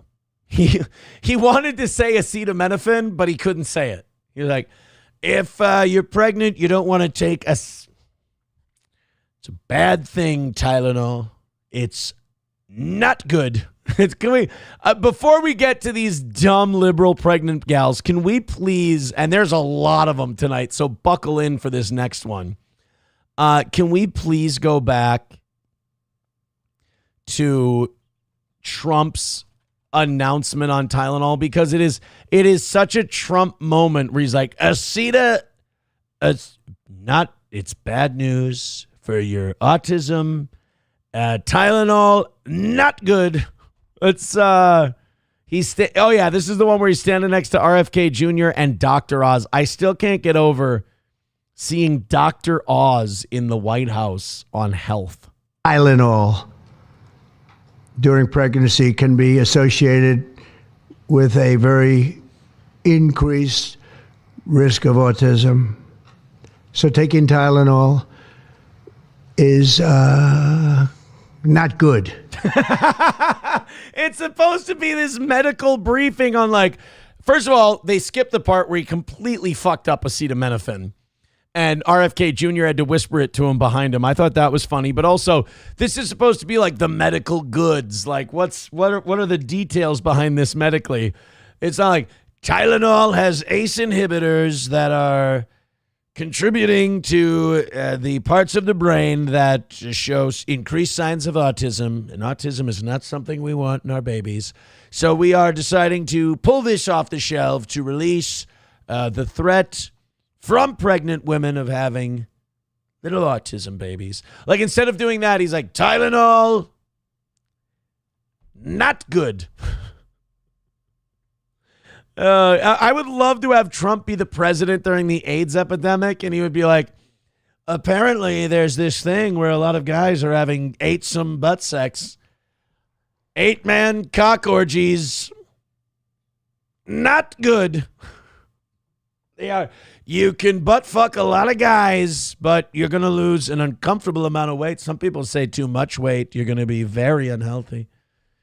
So don't have orgies with dudes. It's gay, first of all. Like, my Trump is kind of becoming like a growly walking. You know, it's crazy. You take Tylenol and it's not good.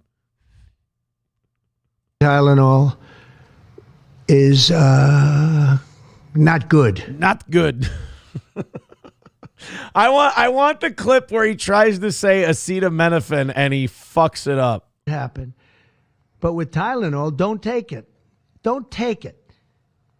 And if you can't live, if your fever is so bad, you have to take one because there's no alternative to that, sadly. What about ibuprofen? Is ibuprofen bad for the prego people? I just said prego. Ew, somebody hit me with a fish. Question, what can you take instead? It's actually, there's not an alternative to that. And as you know, other of the medicines are absolutely proven bad. I mean, they've been proven bad with the aspirins and the Advils and others. Oh. Right? And they've been... Shit, so those are already bad. Whoopsie daisy. So we don't have the one where he goes, Asudasada Cena. John Cena, don't take John Cena if you're pregnant. He'll give you autism. All these kids, they want to meet John Cena. He's giving you autism. This is something we've talked about many times. Cleaner says, Google it, Aaron. I was going to after I found out it was already bad. I apologize. But yeah, he says, Tylenol, quoting Trump, not good. So then liberal pregnant women decided to take to Instagram, TikTok, Twitter, and YouTube. And they decided the way they're going to show this orange cocksucker is they're going to start taking Tylenol while pregnant. Now, we're going to play a clip from Dr. Oz in a little bit where he kind of walks back the Tylenol thing. Now, whether the Tylenol thing they came out with was premature or not, the fact that health officials are telling you, and again, remember, these are the trust the science people. These are the 2 weeks to stop the spread girls. These are the wear masks wherever you go, even if you're out in a dandelion field kind of chicks, right? These were the get vaccinated and take every booster people. And now the health officials, the experts, the science says, hey, if you're pregnant, you might want to ease up on the Tylenol. Your baby could come out counting toothpicks and blackjack cards. And they're like, oh, yeah, well, fuck Donald Trump. And like, it's the weirdest thing I've ever seen. It's giving your kid autism to own the Nazis. I've never seen anything like it. So here is me, a pregnant woman taking Tylenol because I believe in science and not someone who has no medical background. I mean, it's an awful big risk to take.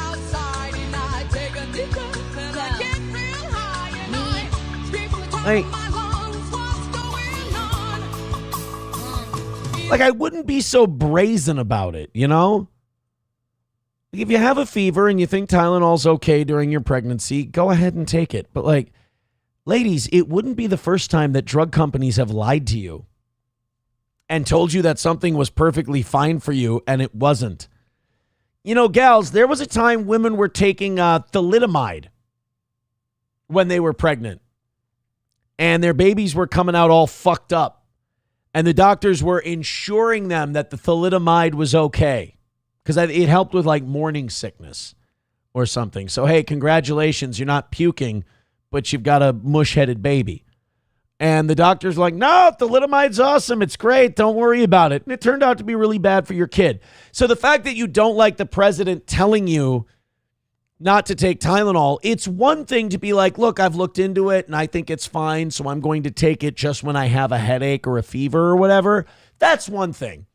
But to just be totally fine health-wise and just start popping Tylenol because fuck Donald Trump, what a weird, shitty thing to do. And remember, this is coming from the class of female who sees the child as just themselves. These are Munchausen by proxy bitches. These are the kind of people who convince their kid that they're trans so that they can have a little pink poodle in their purse and parade it around and tell everybody about it. Tell all their liberal friends that they've got a trans kid. There are some people who are like, I have 3 trans kids. And it's like, no, you don't. Because even if you believe in the trans thing, the odds of having 3, it's like the scene in Casino. It can't happen.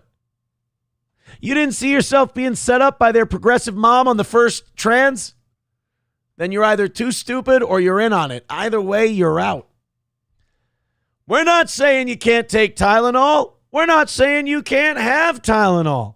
We're just saying you can't take Tylenol and be pregnant.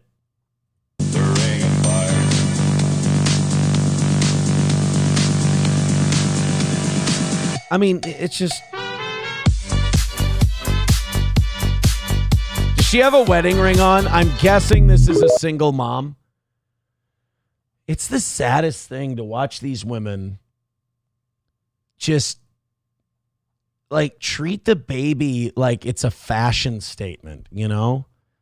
It's not like I'll do, because like even if you don't like Trump, if you hear that there's a 1% like, you know, if there's a 1% chance that this might cause autism for your kid, take it as an absolute certainty and just stay away from the Tylenol. Like a lot of these women don't have any sense of self-sacrifice for the kid. And it's so sad to watch. And don't get me wrong, I believe it's the minority, vast minority of pregnant women. But just the fact that they're so arrogant that they blare it over social media, it's kind of disgusting. Everything is earned in this life, baby. Nothing given. Heard you cut your bestie off. How I'm taking Tylenol after Trump's big announcement. No, there was a tough decision. Sleeping in a Pistons locker room. I'm on another mission. K Cunningham left his Crocs. Yeah. I mean, fuck you. Just don't stick your dick in crazy, boys. And fucking mental illness in this country has gone way too far. I have to take Tylenol for my headache while pregnant because I don't take my medical advice from a man who doesn't have a degree in science, healthcare, or medicine. Well, the last guy you listened to that had a degree in healthcare and science and medicine lied his fucking ass off to you and played you like a fiddle and used you as his social crash test dummy. So go ahead, keep doing it your way. Again, I don't care who the message comes from. But if someone tells me that you've got life growing inside of you, I'd say that would explain the weight I can't take off. But if they said you've got a life growing inside of you, we're worried that this one thing, there's new evidence we found that it could really harm your child. And you went, fuck you, I didn't vote for you. I'm going to start taking them on purpose. It's like, well, then you're kind of a shitty person. And who had a parasitic brain infection and was addicted to heroin for 14 years. Yeah, I'll trust my doctors who have their degree. Yeah, and like, no, thank God we don't have any doctors in this country that have pushed drugs on people that they didn't need or could hurt them. You know, thank God Vioxx never existed. That's a positive. Turtle Steel Shell says, by this logic, what % were the Ninja Turtles accountable for my autism? These people suck. A lot. They're actually really responsible for your autism. MSO says, who would fuck that thing anyway? Kid's probably black. Is she the new co-host on Pretty Antisocial? Congratulations.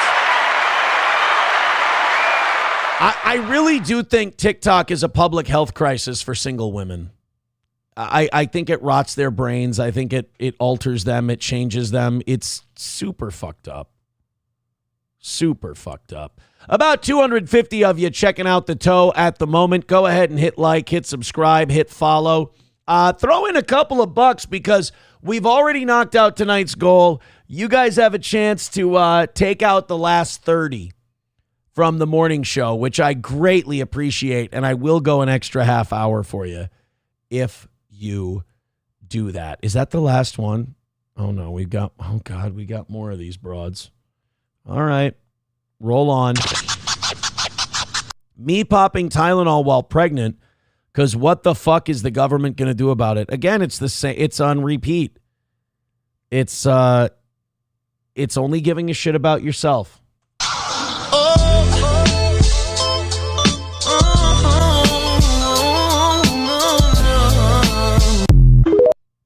And then like doing this like you're hurting anybody other than maybe your child. Like this whole look like Trump gives a shit. Like just taking the Tylenol and going, like Trump's watching you going, she's a bitch. Like it's nobody cares.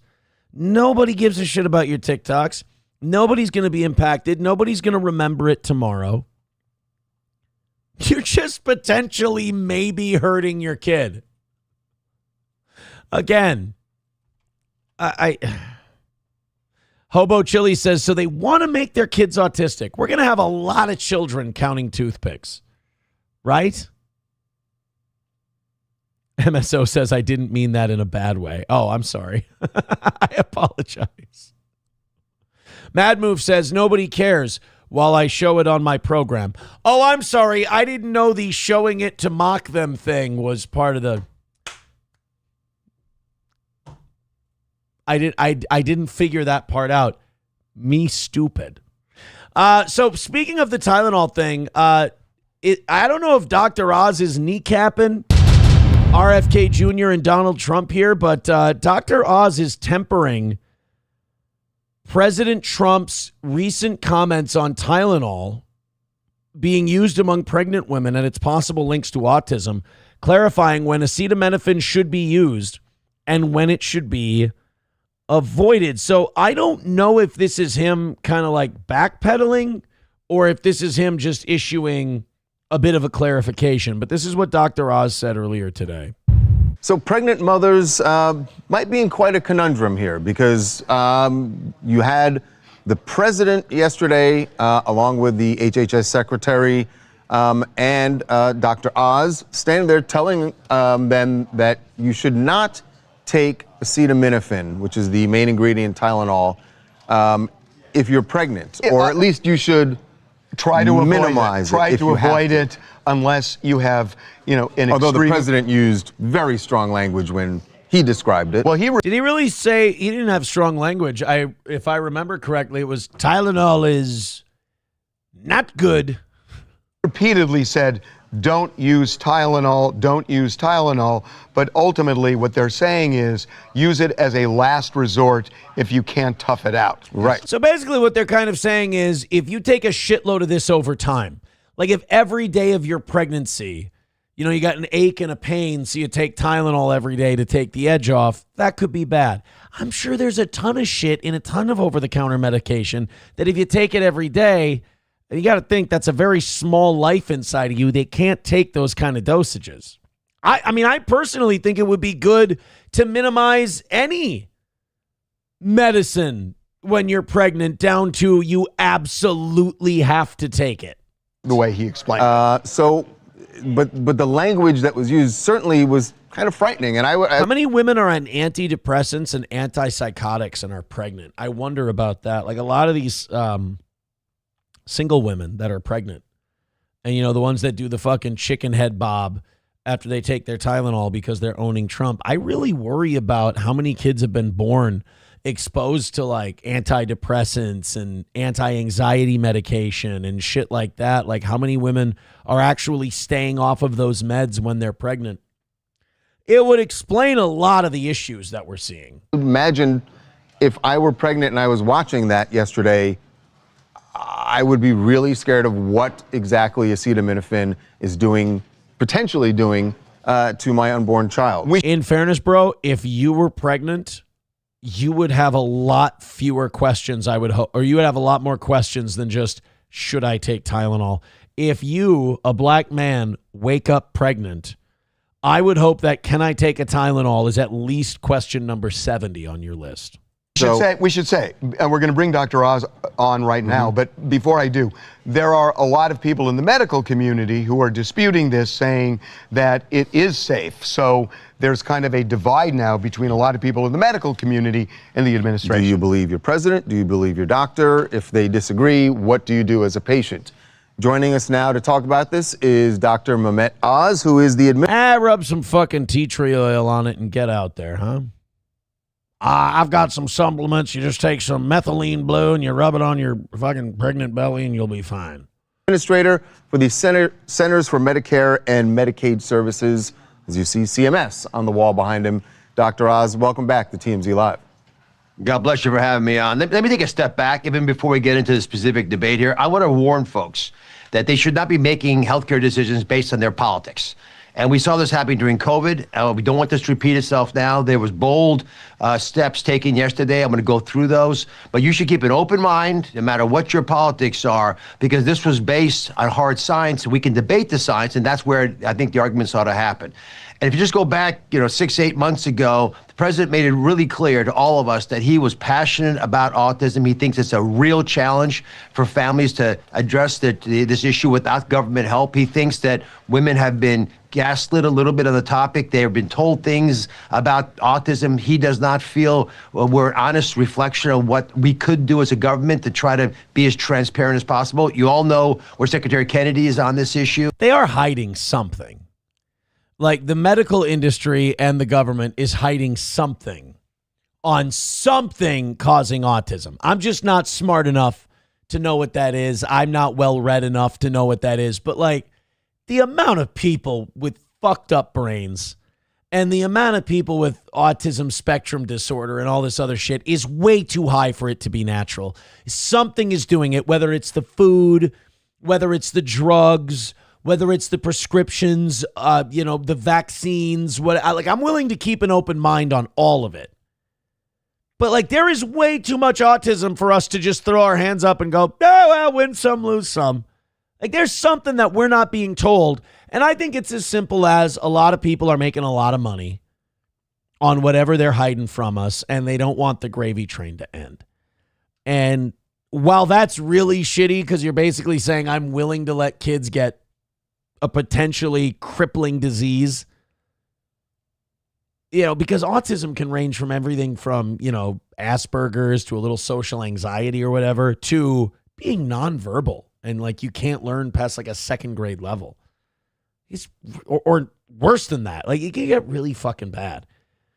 And the fact that you're probably withholding information from us because you don't want to lose stock prices, I can't think of much more evil things than that. Again, arguing over and over again that we are not sharing breaking news with the American public. We're sort of keeping it close to our vest in government, and that doesn't serve the public. So what happened yesterday was a direct result of that.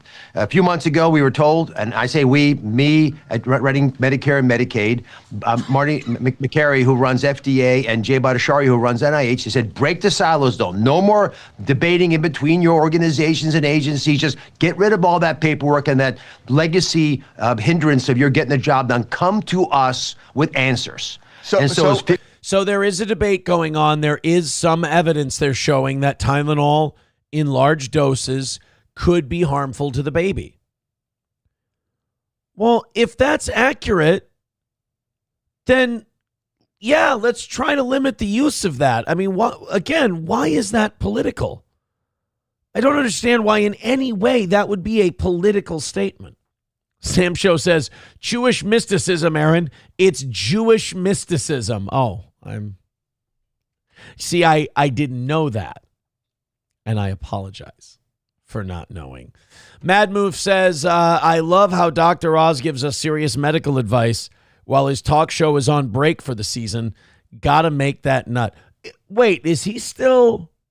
I didn't know his show was still... He can't be running that agency and still doing his show. I thought his show had been done for a while now. Is Dr. Oz's show still on? No. Final episode aired in 2022. You got me, you son of a bitch. You got me. Oh, yeah, because he had to run for Senate in 2022. And then Trump appointed him back in, earlier this year.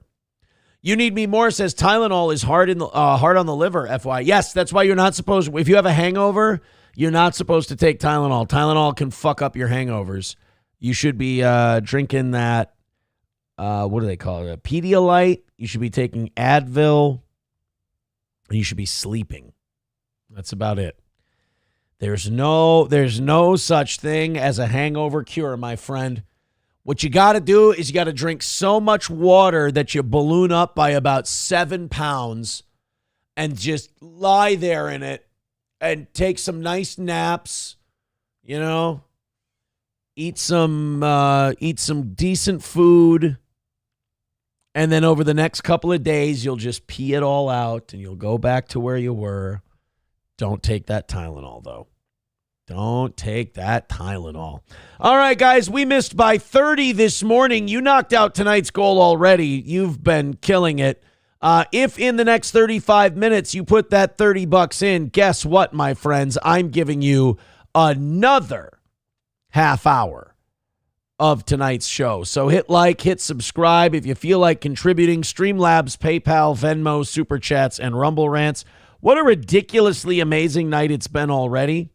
If you'd like to keep it up, just $30. Oh, and then I change into Vegas shirt. That was the request tonight.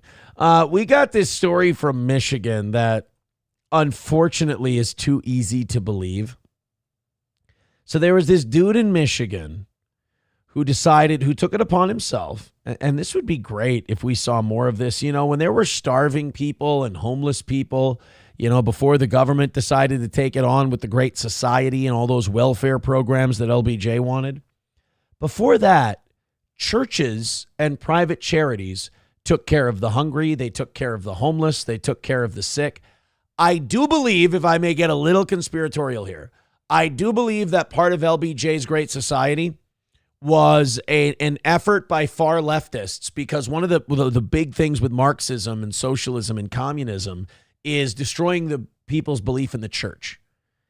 And you want to replace God with government. You know, that's why all communist regimes are essentially atheist. The state is God. So they want, you need to destroy people's belief in God and destroy their dependence on the church so that they become dependent on you, the state. So I do get a little conspiratorial with the Great Society, with LBJ's massive increase of welfare programs, because it's not just that it created a dependency on government, but it's the fact that before that dependency on government, people were dependent on the churches and private charities, and they were usually faith-based charities. And that's who people would go to if they were sick, if they were they're Catholic hospitals. They would help people. If you were starving, if you were homeless, that's who would help you. The church would help you.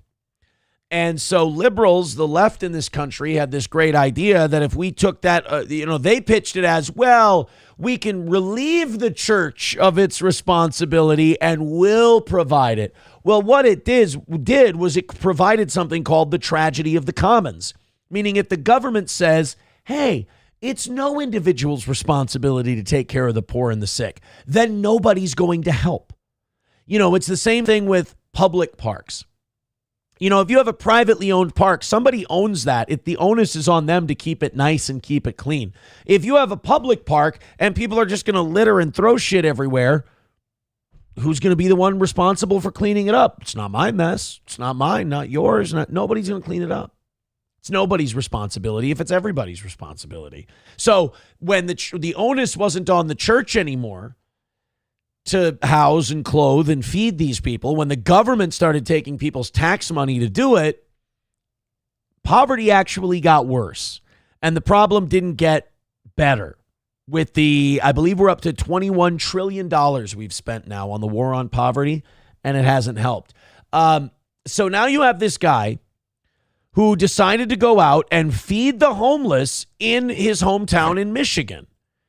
And for his trouble, because apparently he wasn't feeding the homeless right, some fucking Looney Tune came up and accosted the guy. Now he's got chips here. I'm guessing we got sandwiches, some vegetables, shit like that. So this guy goes to feed people, and this is what happens to him. Hey, asshole! Can you do something about the fucking people who are out here about to fucking assault me? Can you wake the fuck up and use your fucking eyes, please? Can I have the same liberty as everyone else? I'm not the police. I'm sorry. I'm not.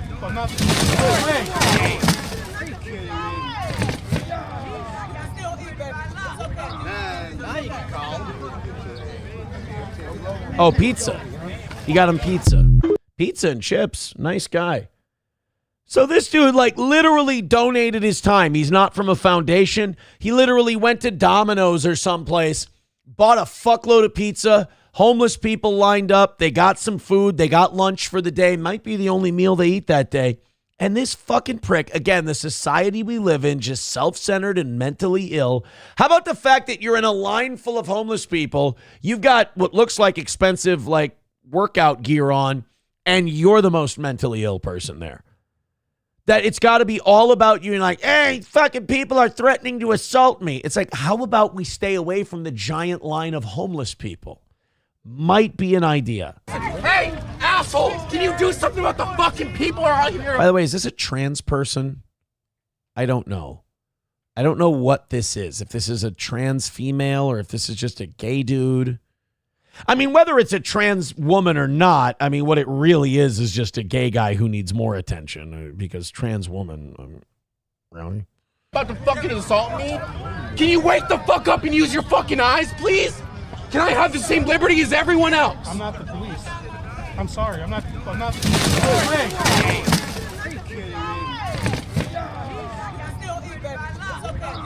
We can still eat, baby. Some lady in the back went, we can still eat, baby. That's okay. God, like imagine you just try to go and you help homeless people. You're just a fucking dick. Just an asshole. The incident happened in June. Bearded and Blessed is run by a guy named Bill from Kalamazoo, Michigan. Just a guy named Bill who goes to give slices of pizza to the homeless.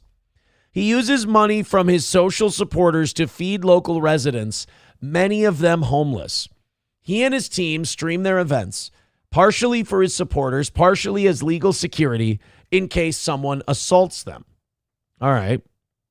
In this case, he was handing out Costco pizzas on a random Tuesday when this crop top guy decided to get violent. You know, I'll be honest with you. You know, a lot of people felt like they were inspired by Charlie Kirk after his death to become like more religious. And I certainly felt that, but I'd kind of been quietly on a bit of a religious journey for the last year or two.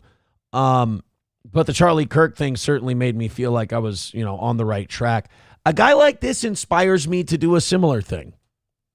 It inspires me to kind of just go out there and get a shitload of pizza or make a bunch of sandwiches, grab a bag full of chips. It doesn't cost that much. And to go out and just, help a few people out.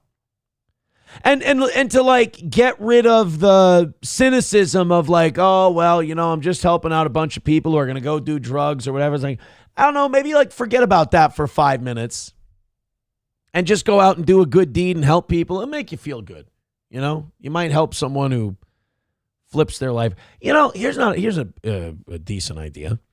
Go out where you got homeless people. Hopefully not too rough of a part of town. But pizza, chips like this guy does, and some Bibles. And go out and spread the word and see if you can't help somebody. That's not a terrible idea. I don't hate it. Hobo says, Aaron, would you steal all the pizzas? Fuck the homeless. I'm starving. That's not what I was saying. Yeah, On a Wall says, yeah, till you get stuck with a sharp. That is, yeah. That's the only part but that's what I'm talking about. There's just that cynicism that makes you go, oh, it's just going to be a bunch of crazy mentally ill people who are going to stab you or rob you. You don't want that to be the case, but shit. Fauci's Pangolin says, how'd you like that midsection, Aaron? Look. That was a woman in Utah, all right? She had a nice core. She was just pro-trans people. Red Fox mad with... I'm not going to apologize for saying that a woman with a well-toned midsection is attractive to me. Fuck you. Fuck yeah. $5 from Red Fox mad Says, look it up. The Catholic churches invented hospitals, feeding the hungry, homeless, poor, sick, and helping the less fortunate. The Catholic Church is still the biggest charitable organization out there. I just wish they'd relocate less Somalis and feed more people. Gray Duckling says, I picture Aaron Moore as a Boston Market guy.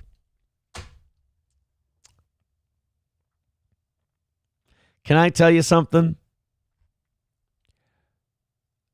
When it was open in Roseville, when I was a kid, if my dad, like if my mom was gone for the night and my dad was in charge of dinner, he'd go to his counter where the phone was, and he'd just go through all his coupons that he would keep. My dad's a cheapskate. And you would get to choose. You go to Burger King, Arby's, Boston Market, Subway, just whatever coupons Dad had. And I would always choose Boston Market. So the fact that you're saying Aaron strikes me as a Boston Market guy as like a fucking insult, suck it. I love it. I loved getting the Carver Club with the mac and cheese spirals. That was my favorite at Boston Market. That was a winner every single time. In fact, that is a great memory I have of my father and us going to the Roseville Boston Market and enjoying a Carver Club and some mac and cheese spirals. Oh, and those, not biscuits, they had their cornbread was very, very good. Fauci's Pangolin says, I apologize. I mean, look, you just read the situation right. It's not your fault. By the way, thank you, Red Fox Mad, for the $5. $25 away from knocking out what we missed this morning. So that's like 5 gifted memberships on Rumble, or 5 of you throwing in $5. We can get our perfect week back tonight. Thank you so much, guys. And if in the next 25 minutes you get that $25 in, I am going until 9 o'clock. Hulkamasha Baby says, so your dad is the reason you're a fat ass that stops at gas stations. No, that's... My friends and I, when we first got our license, we would hit up Taco Bell regularly. A lot of Taco Bell was consumed. Because, dude, you'd get burritos, gorditas for like 89 cents. It was insane. You bring a $5 to Taco Bell, your ass doesn't fit in the car afterwards. Hobo Chili Recipe says, Aaron, you should eat an entire chicken and tell the kid behind the corner, don't be stingy with the sides. Taste Fairy Ialto says, I was more of a Pannekuchen guy. Oh, you guys want to go down memory lane? Let's go. I don't remember Pannekuchen. I don't even know how I would spell it. Yeah, I don't see anything about any Pannekuchen. I remember the name. I remember people talking about it. Classic Dutch Pannekuchen. Dutch pancakes. Jesus, 25 minutes long? Fucking take a breather. You could probably do this. Could you do this with normal, like a Cool. This is what Pannekuchen is about 50% of what we sell. You don't go to Pannekuchen and get a salad, Alicia. So then we put this in the cooler. She's bitchy gay guy. 16 to 20 or so one time. How many Pannekuchens do you eat in a week? I eat very few. I love that this guy is annoyed by the news people, and they're like, he's just brushing off all their bullshit little questions, like, you must eat a lot of Pannekuchen. No, I don't. I love it when they dry no sell them. This, you can't. Okay, it's a special treat kind of thing. Do you need some help? We're just kind of hanging out. So what did you? Is that? I love that this guy's autistic as fuck, and he does not want to talk to these two. Is an oil that you put on the? When I was in radio, I got in fights on like Twitter and shit with this guy. I used to talk a lot of shit about him. Because he would be on the air all the time just going, climate change is going to kill all of us and none of you give a fuck. And you don't care that by 2023 we're all going to be underwater and shit. And I would make fun of him and I would shit all over him. And he would get, his name is Sven Sundgaard. He's out of the game now. He's been out of the game for years. Because he was just another dime a dozen climate change hack alarmist. And you could get him fired up on Twitter really, really quick. And it got back to me through the grapevine on the morning show that like people were writing in like, hey, I work, for the company or for a radio company where Sven Sundgaard comes in. I think it was iHeart. And they said, he fucking hates you. I'm like, what? He's like, oh, yeah, fucking hates your guts. I'm like, I've had like 2 interactions with the guy. And that's when I found out that my personality is easy to hate within 2 interactions. This is just kind of a liquid butter. Oh, liquid butter. So we use kind of a... I could use that to grease up my boyfriend's asshole. Pop movie theater. So these are low fat. Absolutely. Yep. Very healthy. So 1 6-ounce ladle. Jesus. Of pannekuchen. So that will rise all the way to the top, huh? This is going to go into our I am. magical oven, which I have other pannekuchen. This is too working, fucking so, boring. I can't. Magical oven. What? That's going to be. I can't do this. This is like TV career hell. This is like, you can either go get a different job or you can introduce the pannekuchen guy. Your call. Keep hanging on by your fingernails. Cleaner says Aaron just admitted to shitting on that guy's chest. I did no such thing. Taste Very Ialto says, who is more gay, Sven or Jason? I don't know, but I pissed both of them off. I think Jason, what's his name? Jason Matheson, his company sent me a cease and desist. We were making fun of his radio show so bad. He really got bitchy. I would say Sven Sundgaard is angrier. Jason Matheson is more sensitive. I think Sven Sundgaard could kick Jason Matheson's ass. 100%. Somebody asking, what the hell is a pannekuchen? I've no idea. I was too bored by those two to even continue on.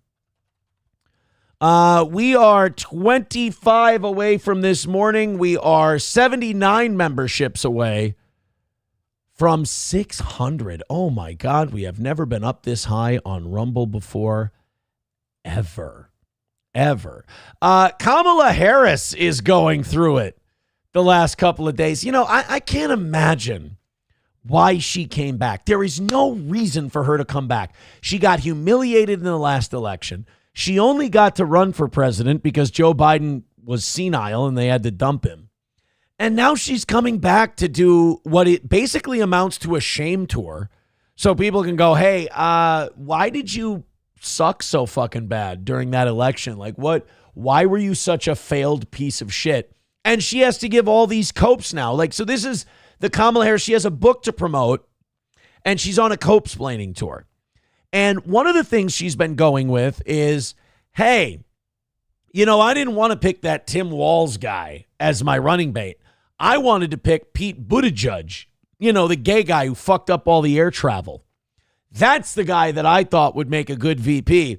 But all my handlers said, I don't know. Black lady, gay guy, same ticket. If we were trying to lose all 50 states, this would be a phenomenal pick. But they told her, and this is according to Kamala Harris, they told her that she needed to pick a more masculine candidate. So she chose, hold on to your hats, kids, Governor Tim Walz of Minnesota. Tampon Tim. She thought Tampon Tim was the most masculine Democrat she could possibly pick. I got to be honest, at this point, I think Fetterman would have been a better pick than Tampon Timmy. So Kamala Harris has been going on TV shows now. She's starting her shame tour for her book. And, you know, good for Rachel Maddow. She played a really nice liberal progressive in this interview, basically asking Kamala Harris, like, hey, aren't you kind of a piece of shit for not picking Pete Buttigieg because he's a gay dude? And Kamala has proven that her time away from the limelight has made her 0% better at handling these situations. I guess I'd ask you to just elaborate on that a little bit. It's hard to hear. Yeah. With you running as, you know, you're the first woman elected vice president. She already looks so much older. She's already got old lady sit, the whole deal. You're a black woman and a South Asian woman elected to that high office, very nearly elected president. To say that he could... Wait. Define very nearly. Because I remember that election night. It was over pretty early. Probably the earliest since 2012.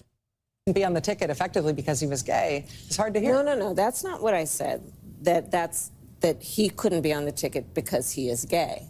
My point, as I write in the book, is that I was clear that in 107 days, in one of the most hotly contested elections for president of the United States against... Dude, her and Patrick Bet-David should get married. Hear me out.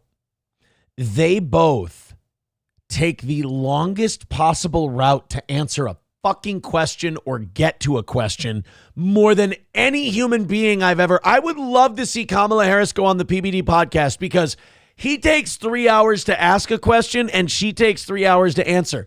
It would be the greatest one question interview 6-hour podcast in history. He goes and he starts making metaphors and analogies to shit that do not make sense and then gets to some bullshit, easy, surface level question. And she goes and babbles on and repeats herself all day trying to answer the damn thing, getting to a non sequitur answer. Someone like Donald Trump who knows no floor to be a black woman running for president of the United States and as a vice presidential running mate, a gay man, with the stakes being so high, it made me very sad, but I also realized it would be a real risk. No matter how, I've been an advocate. So wait. I didn't say no to him being my running mate because he was gay. I just thought having him on the ticket would be too much of a risk. Why? Because his jump shot was too fucking good? Why do you think he was too big of a risk? Because he's gay. Oh, come on, Rachel. It's silly to say I didn't pick Pete Buttigieg because he's a homo. I just thought it would be too risky, because of his ATV hobby. An ally of the LGBT community my entire life, so it wasn't about any prejudice on my part, but that we had such a short period of time, and the stakes were so high. I think that we couldn't afford to put a homo in there. Just say it. Just say it. Pete is a phenomenal public servant. Yeah. And I think America is and would be ready for that.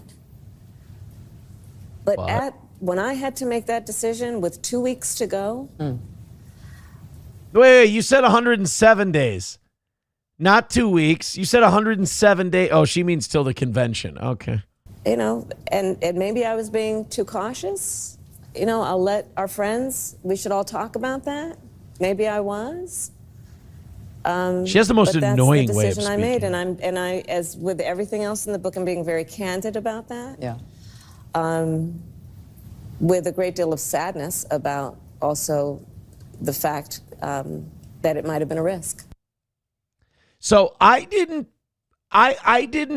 pass him up as vice president because he was gay. I passed him up for vice president because he's too big of a risk. Shut the fuck up. Just honestly, just go away. You're really, really bad at this.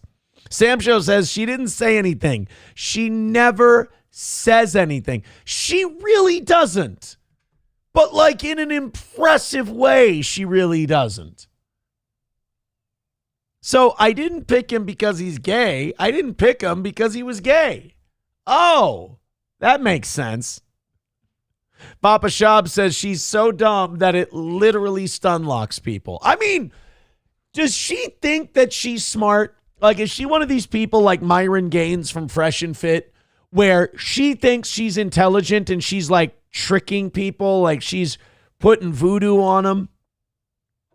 Because that would be the most astonishing part of this, is that she thinks this is working. Or is she one of those people who gets done with her word salad answers and goes, are you buying any of this shit? Anawal says, I guess diversity isn't our strength. Guess not. Guess not. $25 away from what we missed this morning. You guys knocked it out tonight, and you knocked it out very early. Thank you so much. If you, excuse me, if you hit that 25 from this morning, I'm willing to go an extra half hour and go until 9 o'clock tonight. If not, we'll say goodbye in about 10, 15 minutes, and it'll have been a phenomenal evening show. Put it this way, you guys have done your job, and we appreciate it. Hit like, hit subscribe, hit follow. Bill Maher had his real-time show. This is really good. He had, this is a Club Random clip. I apologize. And he had Rob Reiner on Club Random. If there's one thing I love about Bill Maher, it's that Bill Maher seems to take joy in breaking really far left liberal celebrities' hearts. Like, he really likes telling them, like, hey, we're fucking up. Because to Bill's credit, he still does consider himself a liberal. He still does consider himself on the left side of the spectrum. But he feels like all these people are so nuts and so delusional that they've kind of left him and moved further to the left. So when he gets to talk to one of his buddies in Hollywood that think they're the liberals, they get a rude awakening when they talk to Bill, because Bill likes to go, no, we're fucking up, and we're fucking up bad. CS, we'll get to that clip in a second. CSE with 5 gifted memberships on YouTube. Thank you very much, buddy. Guys, we are now 10 to 50. We're right in the middle of 10 to 15 bucks away from finishing up what this morning started. Thank you so much for that 5 gifted memberships. I think that gets one of these. I have sworn on the altar of God, total resistance against every form of tyranny, against the mind of men. All right, so after this ad, let's see what Bill Maher has to say to Meathead about where liberals are fucking up. What do you think? 5, 10, or 30-second ad for Bill? Ooh, just a $5 today. That's poor Bill. He deserves better. There you're going back to their authoritarian playbook. That's authoritarianism. My list of things that are bad about this administration is a long one, and I get into it every week. I also think the reason why Trump does so well is because he identifies. Can we admit that for a guy, I think Bill's almost 70. Bill's looking pretty good. And, Reiner, for a fat tub of shit, is not looking awful because he's in his 70s. Identifies places where the Democrats did fuck up. And I could go down that list, too. Like Reiner's one of these guys who, he'll admit, oh, yeah, Democrats fucked up. And you'll be like, how'd they fuck up? They didn't go hard enough on DEI. And you'll be like, Jesus. They didn't stand up for the LGBTQ community enough. You're like, oh. When people like Rob Reiner say Democrats fucked up, it's always because they didn't go hard enough on the shit they got beat on. The border, like DEI, was out of control. Colleges, completely out of control. Elite universities where the kids are... They lost because they're losing the people socially. It has less to do with taxes and spending. Americans don't give a fuck about the budget. If they did, they'd be voting for Rand Paul. They would have voted for Ron Paul. They would have been voting for deficit hawks. They would have been voting for people who wanted to get our monetary policy under control. They don't care. They care about the social stuff that people fight about online. Raised to be these anarchist, America-hating anti-Semites, and there is zero diversity of opinion. The hypocrisy of diversity is the greatest thing in the world, except of what we think, which is where it's also very important. But the point is, you can't force people. It's a university. What he's trying to do is force the federal government onto the universities and forcing them to. Well, they're going to withhold certain things unless you do this. Well, right. He's trying to withhold funding so they stop fucking around with the stuff that he was already against that the people voted him in for. People are sick of, basically, so the Supreme Court got rid of affirmative action. And ever since they did, universities have been trying to backdoor affirmative action through other means. And Trump's like, no. We're not going to give you federal funding if you're going to keep doing that shit. And they keep pushing it. Trump, in a weird way, he's not trying to, but Trump is accidentally trying to help the left. He's trying to get them to move on from these issues, admit defeat, and talk about something else. But they just want to dig in because they hate him so much. I mean, if they're getting taxpayer dollars and they're supposed to be, therefore, in the service of this country to a degree, yes, I think then you have some right. Now, of course, the way he does it is always a bull in a china shop. Yeah. He goes in there with a club and just starts breaking shit. Yeah. I mean, what does taking away cancer funding have to do with the anti-Semitism on campus? But again, Harvard has an endowment of... I mean, Netanyahu's his buddy, and Netanyahu tells him to jump, and Trump says, how high? Why do you think those Epstein files ain't coming out, my man? $50 billion. That's the thing about a guy like Bill. A guy like Bill just like, you know, he likes whores at the Playboy Mansion. Bill likes like skanks, but of age skanks. You can't blackmail Bill with like fucked up sexual shit he's done because Bill's very open about the fact that he loves hoes. Really? They couldn't make that up? They can't find that $500 million themselves somewhere? Yeah. So there's a lot of bullshit and hypocrisy. Well, right now, the UC system is also going to be under attack. And Newsom is trying to fight back and say, let's hold the line here. Imagine your big hero is Newsom. That's how out of touch these guys are. Like, yeah, Newsom, he's our guy fighting back. It's like, really? Isn't this the same guy that poured a can of gas over your state and then lit a match?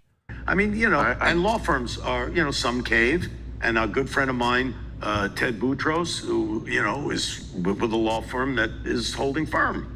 I've been Gibson trying to... Dunn is holding firm. Rob Reiner's a babbling ass. You pick your, I have been trying to make Gavin Newsom president for 15 years.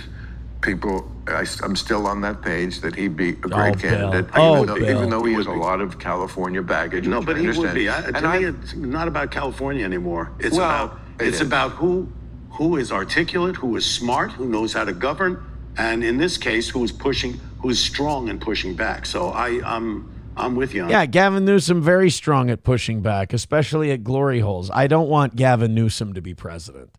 I don't want J.D. Vance to be president either because J.D. Vance is scary for another reason. J.D. Vance is scary because he owes all his allegiance to these shadowy tech billionaires who want to create AI human hybrids or robo-humans and shit. Like I don't fuck with J.D. Vance. I'm sure he's a nice guy, but he sold his soul to big tech a long time ago. And Peter Thiel and Palantir, and no thank you. Look, man, outside of the cult of personality that is Donald Trump, and once he's out of the picture, there's going to be a lot more oxygen for the Republicans. I've said it before, I'll say it again, and he's still young enough. I am a Rand Paul guy. I know he's not his dad, but I like Rand Paul, and I would like him to be president. If for no other reason, to prove to libertarians that, this shit just doesn't work. But I like Rand. I do. And that would be my guy for next time around. But, there's also, I think they're grooming J.D. Vance to be the next guy, and he's got a bunch of money behind him. There's DeSantis, who, outside of talking a whole bunch of shit, he's done a great job with Florida, but I don't know if he's presidential material. The thing is, I will say this about the Republicans. I believe they have a deep bench. I do. I think there's a lot of guys who could take over. But for the Democrats, like, is Gavin Newsom really your guy? Ooh, boy, I don't know about that. Wally World with $5 says, pretty sure you missed a gifted membership from me earlier. I'm taking your word for it, and now we're just $5 away from what we missed this morning. Thank you guys so much, and thank you, Wally World, for the gifted membership. So now that puts us 78 away from 600. 78 gifted membership. God damn, could we get to 600 tomorrow? I mean, it's 78. It depends on how many we lose overnight. Hobo says, we're all Rand Paul guys, you fucking retard. I'm also a Colonel Gaddafi guy, but he went the way of the bayonet. Well, he got sodomized to death. That was that's a rough way to go. I mean, of all the ways you want to die, I believe the polar opposite of that would be the Gaddafi. You do not want the Gaddafi special. That is for, as the old folks would say, darn tootin'. You don't want the Gaddafi special. All right, so either in 4 minutes we're wrapping this thing up, but I mean, otherwise it's 5 minutes, or 5 minutes, $5 away from what we missed this morning, and we'll do an extra 30 minutes for tonight. Ryan the Garbage Man writes in and says, Marjorie Taylor Greene, 2028. I need Marjorie Taylor Greene to have like another year or two where she's not fucking insane. If we can get like a year or two of Marjorie Taylor Greene not being a nut bar, like not getting into, oh no, you didn't on the House floor, I'd be more amenable to Marjorie Taylor Greene. I like Thomas Massey too. I like that guy. He's got balls. Stands up to Trump when he thinks he's wrong, fighting to release those Epstein files. I trust a guy like Thomas Massey. I like Rand. I like Thomas Massey. I guess really I just like people with fucked up hair. One of my prerequisites, if you're going to be a Republican candidate for president, you got to have fucked up hair. Rabbi Smoothie with $5 in Mersh bucks. Well, guys, you did it. You knocked out tonight's goal and you knocked out this morning's goal. You're the best. Thank you so much. Do it to him twice. But I'm afraid I've got some bad news. It's amazing, man. I mean, God, you know, I was surprised we got over 500 memberships, but now we're 78 away from 600. I mean, could we be lucky enough to do 600 this month? That would be amazing. Thank you, Rabbi Smoothie, for the $5. He says Mersh bucks. All right, well, Mersh is still in first place at 106. Unbelievable. And Wally World is at 45. I missed him earlier. Thank you, Wally World. Massey should just come out as the gay F-word Democrat he is. I find Massey to be very conservative.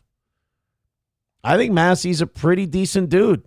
Roots Calhoun says Rand is the most level-headed guy we got. Do you know why Thomas Massey was against that? Which one was it? Was it the big, beautiful bill? Because he says this is pork spending. This is adding to the deficit. This isn't cutting enough spending. Fuck this bill. I like that. And I like Rand. I thought that his work he did during the pandemic was really important. But again, Trump just sucks up all the oxygen in the room. On a Wall says Green Mace. Yeah, we don't. The problem with having Marjorie Taylor Greene and Nancy Mace is like one of them just says cunt and tranny, which like sounds great like to us, but you're not going to get elected when your vice president is running around calling people cunts and trannies. It's not a good look for the rest of the country, you know? Might not play well in some swing states. But also Marjorie Taylor Greene and Nancy Mace would be the closest thing that we have in the Republican Party to two black women running for president. I'm not sold on it. Hobo says they fucked the colonel because he was going to nationalize the African bank and back it by gold. That's one of the things, but you know, I totally understand because of Gaddafi why Iran wants a nuclear weapon. Every Middle Eastern country should want a nuclear weapon because Gaddafi got them. Gaddafi got nukes. And when he got nukes, the rest of the Western world and NATO went to him and said, get rid of your fucking nukes. And he goes, I don't want to, because if you have a nuke, the United States can't bully you and fuck with you because we can act like if you have a nuke and you act crazy, we'll give you whatever you want. So if you're Gaddafi and you just do the Daffy Duck where you're just running around going, oh, oh, oh, and you're just going crazy, like, I got a nuke too. I'll hand it off to this fucking bearded Durka dude and he'll blow up one of your cities you'll never know. All right, look, we'll give you whatever you want. Sweet. You can you get a little leverage. So Gaddafi had a nuke and we paid him off big time. And we hated him ever since. And then as soon as Gaddafi faced a revolution that we secretly funded, we went in there and we said, all right, we're gonna help these rebels, these poor rebels. They're such good guys. They're such freedom fighters. It was called the Arab Spring. Egypt, Libya, Syria, all these Middle Eastern countries. It's called the Arab Spring. So they go and they rebel against Gaddafi and we're like, these rebels, they're such good guys. We're going to be their Air Force. We're going to fuck this Gaddafi up and get him out of there. He's an oppressor. So then Gaddafi is deposed and they take him out in the street and they fuck him to death in the ass. Like with objects and stuff. I don't know if it was totally gay, but he was sodomized to death with sharp and blunt objects. Brutal way to die. Like, goes without saying. But yeah, there was a lot of shit he did that the West thought was him fucking around. So Iran and all these other countries, they see Libya gives up their nukes and they literally get fucked in the ass until they die. And then they see North Korea guy, him going crazy and having nukes and him getting aid packages and us always backing down and not overthrowing him. And Iran goes, you know what? I think I'm going to go with the having the nukes thing. Ukraine, same thing. Ukraine had nukes because, the Soviet Union fell. Ukraine declared their independence and they had nuclear weapons. They had nuclear bases. And the West did not like the idea of an Eastern European former Soviet state having nukes. So Ukraine said, well, come take them off our hands. But what you have to do for us is you have to guarantee our sovereignty, which means if anybody fucks with us, you'll come in and help us out because we want to keep these nukes to keep the Russians at bay. And we said, okay, we want you to get rid of those nukes. Anything happens, we got your back. Well, that led to us feeling like we had a say in what happens to Ukraine's politics. So when they elected a guy who was a little closer to Russia, we decided that what we would do is we would help lead a revolution in Ukraine, depose the pro-Russian guy and install our own guy that we liked. And then there was the whole Zelensky corruption, Burisma. Hey, you guys want to come in and make us a NATO country? And Russia goes, honestly, if you make them a NATO country, we're going to fucking invade them. And we went, well, we might make them a NATO country. And Putin finally had enough and he went, fuck it, we're going in. And that's where we are now. So this whole nuke thing creates a whole lot of headaches and a whole lot of problems. And Iran has decided, you know what? I think I'd just rather have a nuke. Israel's bombing me all the time. The United States is fucking with me all the time. And other Arab leaders who give up their nukes get fucked in the butt until they die. I'm not okay with that. Call it homophobia, call it whatever you want. Being sodomized to death, no matter what your sexual attractions may be, doesn't sound like a lot of fun. On a Wall with $1 says, do we get the other shirt? Oh, yes, you do. Yes, you do. I will do that in a second. We'll catch up with the chat and then we'll put on the other shirt. Yeah. Oh, somebody asking, what if you have the nukes and you don't, or what if you don't have the nukes and you still act crazy? Yeah, I don't know if that works as well. Hobo says Gaddafi and Saddam despised the fundamentalist Islamic. Why did they both have hard-ons for Iran? Yeah, I always said that after 9/11, I really do think Saddam Hussein would have been a great ally. People look at me like I'm nuts when I say that, but Saddam Hussein would have been an awesome ally in the war on terror because he would have went, yeah, he's there.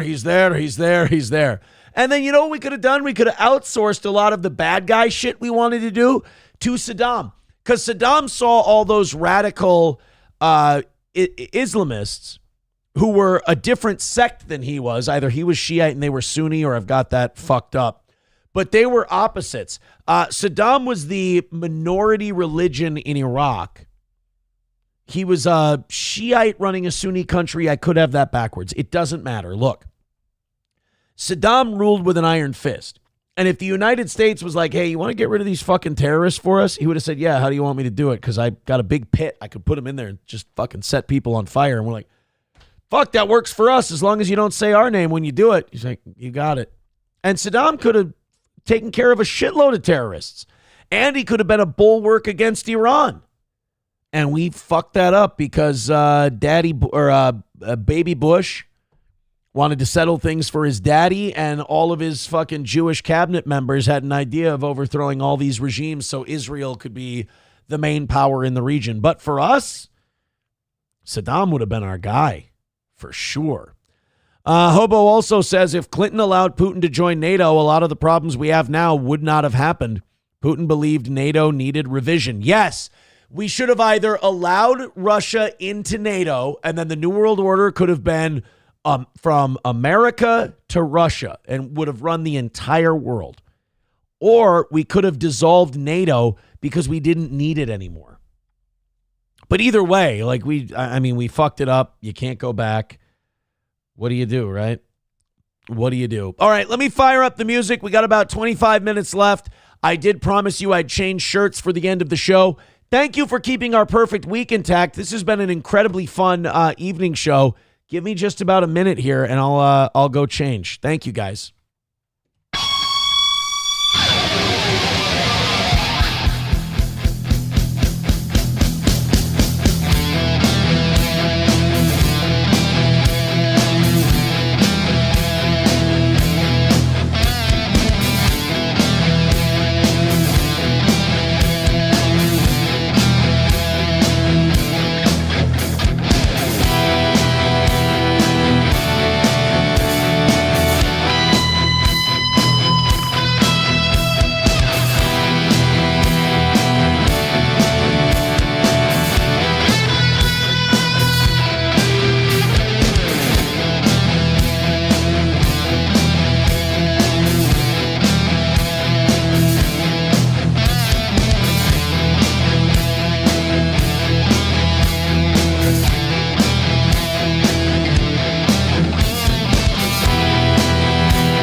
This shirt is fucking huge. I forgot how big this goddamn shirt was.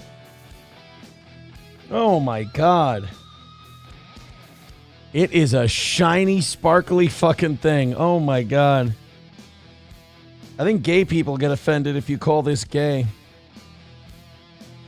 I wonder what they say when I bring this to the dry cleaners. Which I think I've only done once or twice. I haven't worn this very much. But I wonder the awful things they say about me behind my back. And that's even when I don't bring this shirt in. There we go. Now we're all buttoned up. Welcome, everybody. Got another 20 minutes left in tonight's show because you guys are so generous. Don't yell at me about this. You paid for it. You bought it. Sam Show says, oh, fuck, I forgot how awful that shirt is. Oh, I'm glad I could remind you. It's not, I'm not a matador. I'm a fagador, apparently, according to Roots Calhoun. Oh, my God, I never noticed the glitter before. How could you not notice the glitter? It's the shiniest shirt in the world. It's moving, sitting still. It really is a tent tarp, though. Makes me feel very skinny. This thing just hangs off me so much. It's really... Look, I look like an AIDS patient in this fucking thing. Sam Show says, no, you bought it. Well, that's true. I did buy it. I wasn't myself in my last marriage. I was under the influence of gay. Roots Calhoun says, dude, you are not cool enough to wear that. I am cool enough to wear this. I think that's what's upsetting you. I have worn this out and about at least twice. I am cool enough to wear this. I'm coolest motherfucker you've ever met in your life. Specifically because I wear this. All right, we have, I want to get to the Keith Olbermann thing before we have to go. Look, I do want to hang out in the chat a bunch. You guys have been a lot of fun tonight. Hit like, hit subscribe, hit follow on your way out. I appreciate you hanging out late with me. But I do have to say, this Keith Olbermann thing is fucking hilarious. Apparently, Keith Olbermann threatened Scott Jennings, telling him that he was going to get murdered. If you don't know who Scott Jennings is, he's the conservative on CNN. He's on that panel show that they do, and he's always like, he'll talk, and then liberals will make this face, and they'll argue, and he'll make them really mad, and he'll not break a sweat. Well, I guess Keith Olbermann was watching CNN, and he was not happy, and Keith Olbermann used the only platform he has now, which is his Twitter account. And he basically said that Scott Jennings was going to be killed. This is... he was watching CNN, and he just tweeted this: "You're next, motherfucker." But keep mugging to the camera. So they were talking about Charlie Kirk, and Scott Jennings got because Keith Olbermann just cannot control himself. I also want to point out, Keith Olbermann was probably the second highest rated cable news talk personality in his time slot back when he was on TV. Like, it was O'Reilly and Olbermann. They were 1 and 2. And now you look at where things have gone from there. This was like 2008, 2009. That's where Olbermann was. He was doing Countdown with Keith Olbermann. Now he's on Twitter sitting at home getting mad at CNN and saying, "You're next, motherfucker." So he deleted this after he got a lot of pushback for it. He deleted the tweet, but Scott Jennings ended up reporting Keith Olbermann and tagging FBI Director Kash Patel saying, "I would like you to look into this for me. This feels like a death threat." So Scott Jennings reported Olbermann's "You're next, motherfucker" tweet, which I think is kind of a shitty move, but fuck it. Keith put himself in that position. So now this was not the first time since Charlie Kirk's death that Keith Olbermann had been catching shit for something he tweeted. And I know what you're thinking. You're like, Aaron, Charlie Kirk hasn't been dead for 2 weeks. How is this motherfucker getting in trouble twice already? Well, he's Keith, and he's got a lot of time on his hands. The first thing he wrote, this was last week after Jimmy Kimmel got what we thought was fired, but it turns out he's going to be suspended. He's coming back tonight. He tweeted, "Burn in hell, Sinclair," alongside Charlie Kirk. You can't, one thing about Keith Olbermann, you cannot stop him. You cannot take him out of his own way. Keith Olbermann, he is bound and determined to fuck his own shit up. Olbermann was doing a victory lap on Monday while threatening Scott Jennings' life over ABC's announcement that Jimmy Kimmel would be back on the air. Now, nobody went up there and told Keith Olbermann that Sinclair Broadcasting has said that they're not airing Jimmy Kimmel. Them and Nexstar. There are two large affiliate owners that are not airing Jimmy Kimmel's show tonight. Nexstar and Sinclair. So while Keith Olbermann does his victory lap, Sinclair, I don't think, really gives a shit. Kimmel's show will return Tuesday after he negotiated with Bob Iger, Walt Disney Company CEO, and Disney Entertainment co-chair Dana Walden. And the host will address the Kirk controversy in his opening remarks. I'll be honest with you, I'm not going to lie, I'm excited about that. I am excited to see what Jimmy Kimmel has to say about the whole Charlie Kirk thing and his remarks. I'm guessing he's not going to apologize. I want to guess he's going to double down, and I'm going to guess he's probably going to make more people upset. I'm going to say that it's not going to be the last time that today will not be the last time that Jimmy Kimmel faces heat for Charlie Kirk comments. Sinclair Broadcast Group, which owns dozens of ABC affiliates, demanded the comedian apologize to Kirk's family and pledge a donation to Turning Point USA. Yeah, you know what? Don't hold your breath for that one. I don't think Keith's going to make a deposit Jimmy's going to make a deposit to Turning Point. Not even close. On a Wall says he's a cry bully. Is Keith a cry bully? I don't know if he is. I think Keith just he throws the shit out there, man. He really does. I don't think Keith complains when he gets it thrown back at him. Honestly, I think Keith's just glad to be in the spotlight. I think he just likes when people talk about him because, it's probably been a while. We do have an update on Olbermann, though. He did apologize for the Scott Jennings thing. He did. He did. And this is rare for Keith. Keith did have a moment of clarity where he realized, you know what? That probably looks like shit on my part. He said on Twitter, "I apologize without reservation to Scott Jennings." Olbermann said his messages related to Jennings and late-night comedian Jimmy Kimmel could be, this was his quote, "they could be misinterpreted as a threat." Misinterpreted.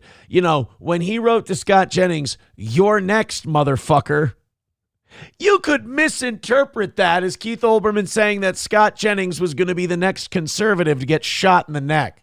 But what are you, gay? That's not what he meant. "Yesterday, I wrote and immediately deleted 2 responses to him about Kimmel because they could be misinterpreted as a threat to anything besides his career. I immediately replaced them with ones specifying what I actually meant, Olbermann said. I don't know. I don't think anybody cares if Keith threatens somebody's life. I mean, I don't think anybody takes Keith Olbermann seriously at this point. He says, I oppose and condemn political violence and the threat of it. All times are the wrong time to leave even an inadvertent impression of it. But this time is especially wrong. I should have acknowledged the deletion and apologized yesterday. I'm sorry I delayed. Dude, Keith, fuck it. Go all in. Nobody's bringing you back, dude. I mean, MSNBC canned his ass. Then he got Countdown back on the air with Current TV. Do you guys remember when Al Gore tried to get some shit going with Current TV? Was Al Gore Air America Radio also? He might have done both of those things. But there was Air America Radio. Then Keith Olbermann came back on Current TV with Countdown. Got fired from that deal because he was just, he's always been just shitty to work with. And then ESPN brought him back. ESPN brought him back to do football. He was going to do some Monday Night Football coverage and shit like that. And then he lasted a little while with that. And I don't know if he still thought it was the heyday of Countdown or that Keith Olbermann was still a thing, but he acted like ESPN wasn't doing him a giant favor by putting him on the air. He acted like he was the shit and ESPN was lucky to have him. So they fired him from that too. So Keith still has this idea that, I don't know, ABC is going to pick him to replace Kimmel. So he's still apologizing for this shit like it matters. I say, Keith, lean in. Get after it. Let's see what you can get away with, buddy. Why not? People are saying I don't know why I'm even doing stories and shit. Like the entire chat is just shitting on this shirt for the entire extra time we're doing. And by the way, I'm fine with that because this is what the audience paid for. I got my money. You got your shirts. We're good. But I feel like it's kind of like when you've been doing like a comedy show. They should go about an hour and a half long. But now yours has gone 2 hours and you're still doing your material on stage, but everyone's drunk and talking to each other at their tables. And you're like, why am I still doing material? There's no reason. There's only like 150 people still left watching this horse shit because we're in extra time. So what am I doing here? Gray Duckling says, I mean, do you ask the clerk at the store what's the biggest flash for having a butt plug in? Thank you. T. Duden says, does Aaron moonlight at a Mexican honky tonk? It does kind of, I don't know, it kind of works for a Mexican honky tonk. Sam Show says, I take it you didn't see Laura Loomer somehow run circles around a lawyer in her civil case. Oh my God, Sam Show, link, please. I would love to. I'm not a big Laura Loomer guy, but I do find her funny in a way. Like when she was telling that lawyer that she literally believes that Marjorie Taylor Greene puts Arby's sandwiches in her pants. Like, because what she meant by you have Arby's in her pants is you have a blown out pussy. But the lawyer in this case was like, can you, because she's suing Bill. The way it goes is she's suing Bill Maher because Bill Maher insinuated that she was fucking Donald Trump. And that lawyer pointed out, well, you talk about people's pussies and who they're fucking all the time. She's like, no, I don't. And they're like, oh, yeah? Why'd you say that Marjorie Taylor Greene has Arby's in her pants? She's like, oh, because I think she puts Arby's sandwiches in her pants. And the lawyer's like, you honestly believe that she puts Arby's sandwiches in her pants? She's like, yep, Arby's sandwiches in her pants. Because she didn't want to say in the middle of a deposition, I think that bitch has a blown out pussy, which, I mean, would have been hilarious to all of us. But I would love to see a link of Laura Loomer. If we've got Laura Loomer in a deposition, I am all in. Hobo Chili Recipe says, did April buy that shirt for you? Because if so, she fucking hated you. No and yes. Bapa Shab says she's legit crazy and will work any angle. I don't think she feels shame. Oh, Laura Loomer? No, not at all. Is this the clip? Please tell me that you got it. Oh, no. Ah, shit, this wasn't it. This was just somebody sent in a tweet. I don't care what anyone says about Jimmy Kimmel. The man saved my life. I had spent 6 weeks in a coma after a terrible accident. When a visitor to my hospital room turned on Jimmy Kimmel, I had to get up and change the channel. That's not a bad joke. That's not bad.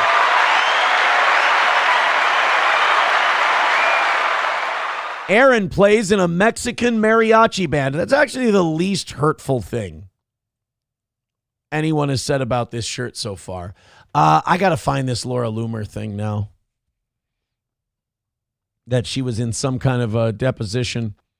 Jihadist Congresswoman Ilhan Omar just went on MSNBC to cry about me. Charged with aiding and abetting terrorism, which is a pretty huge charge, and there is no evidence. Laura Loomer, designate the Muslim Brotherhood as a terrorist organization and then charge Ilhan Omar with aiding and abetting Islamic terrorism. Okay.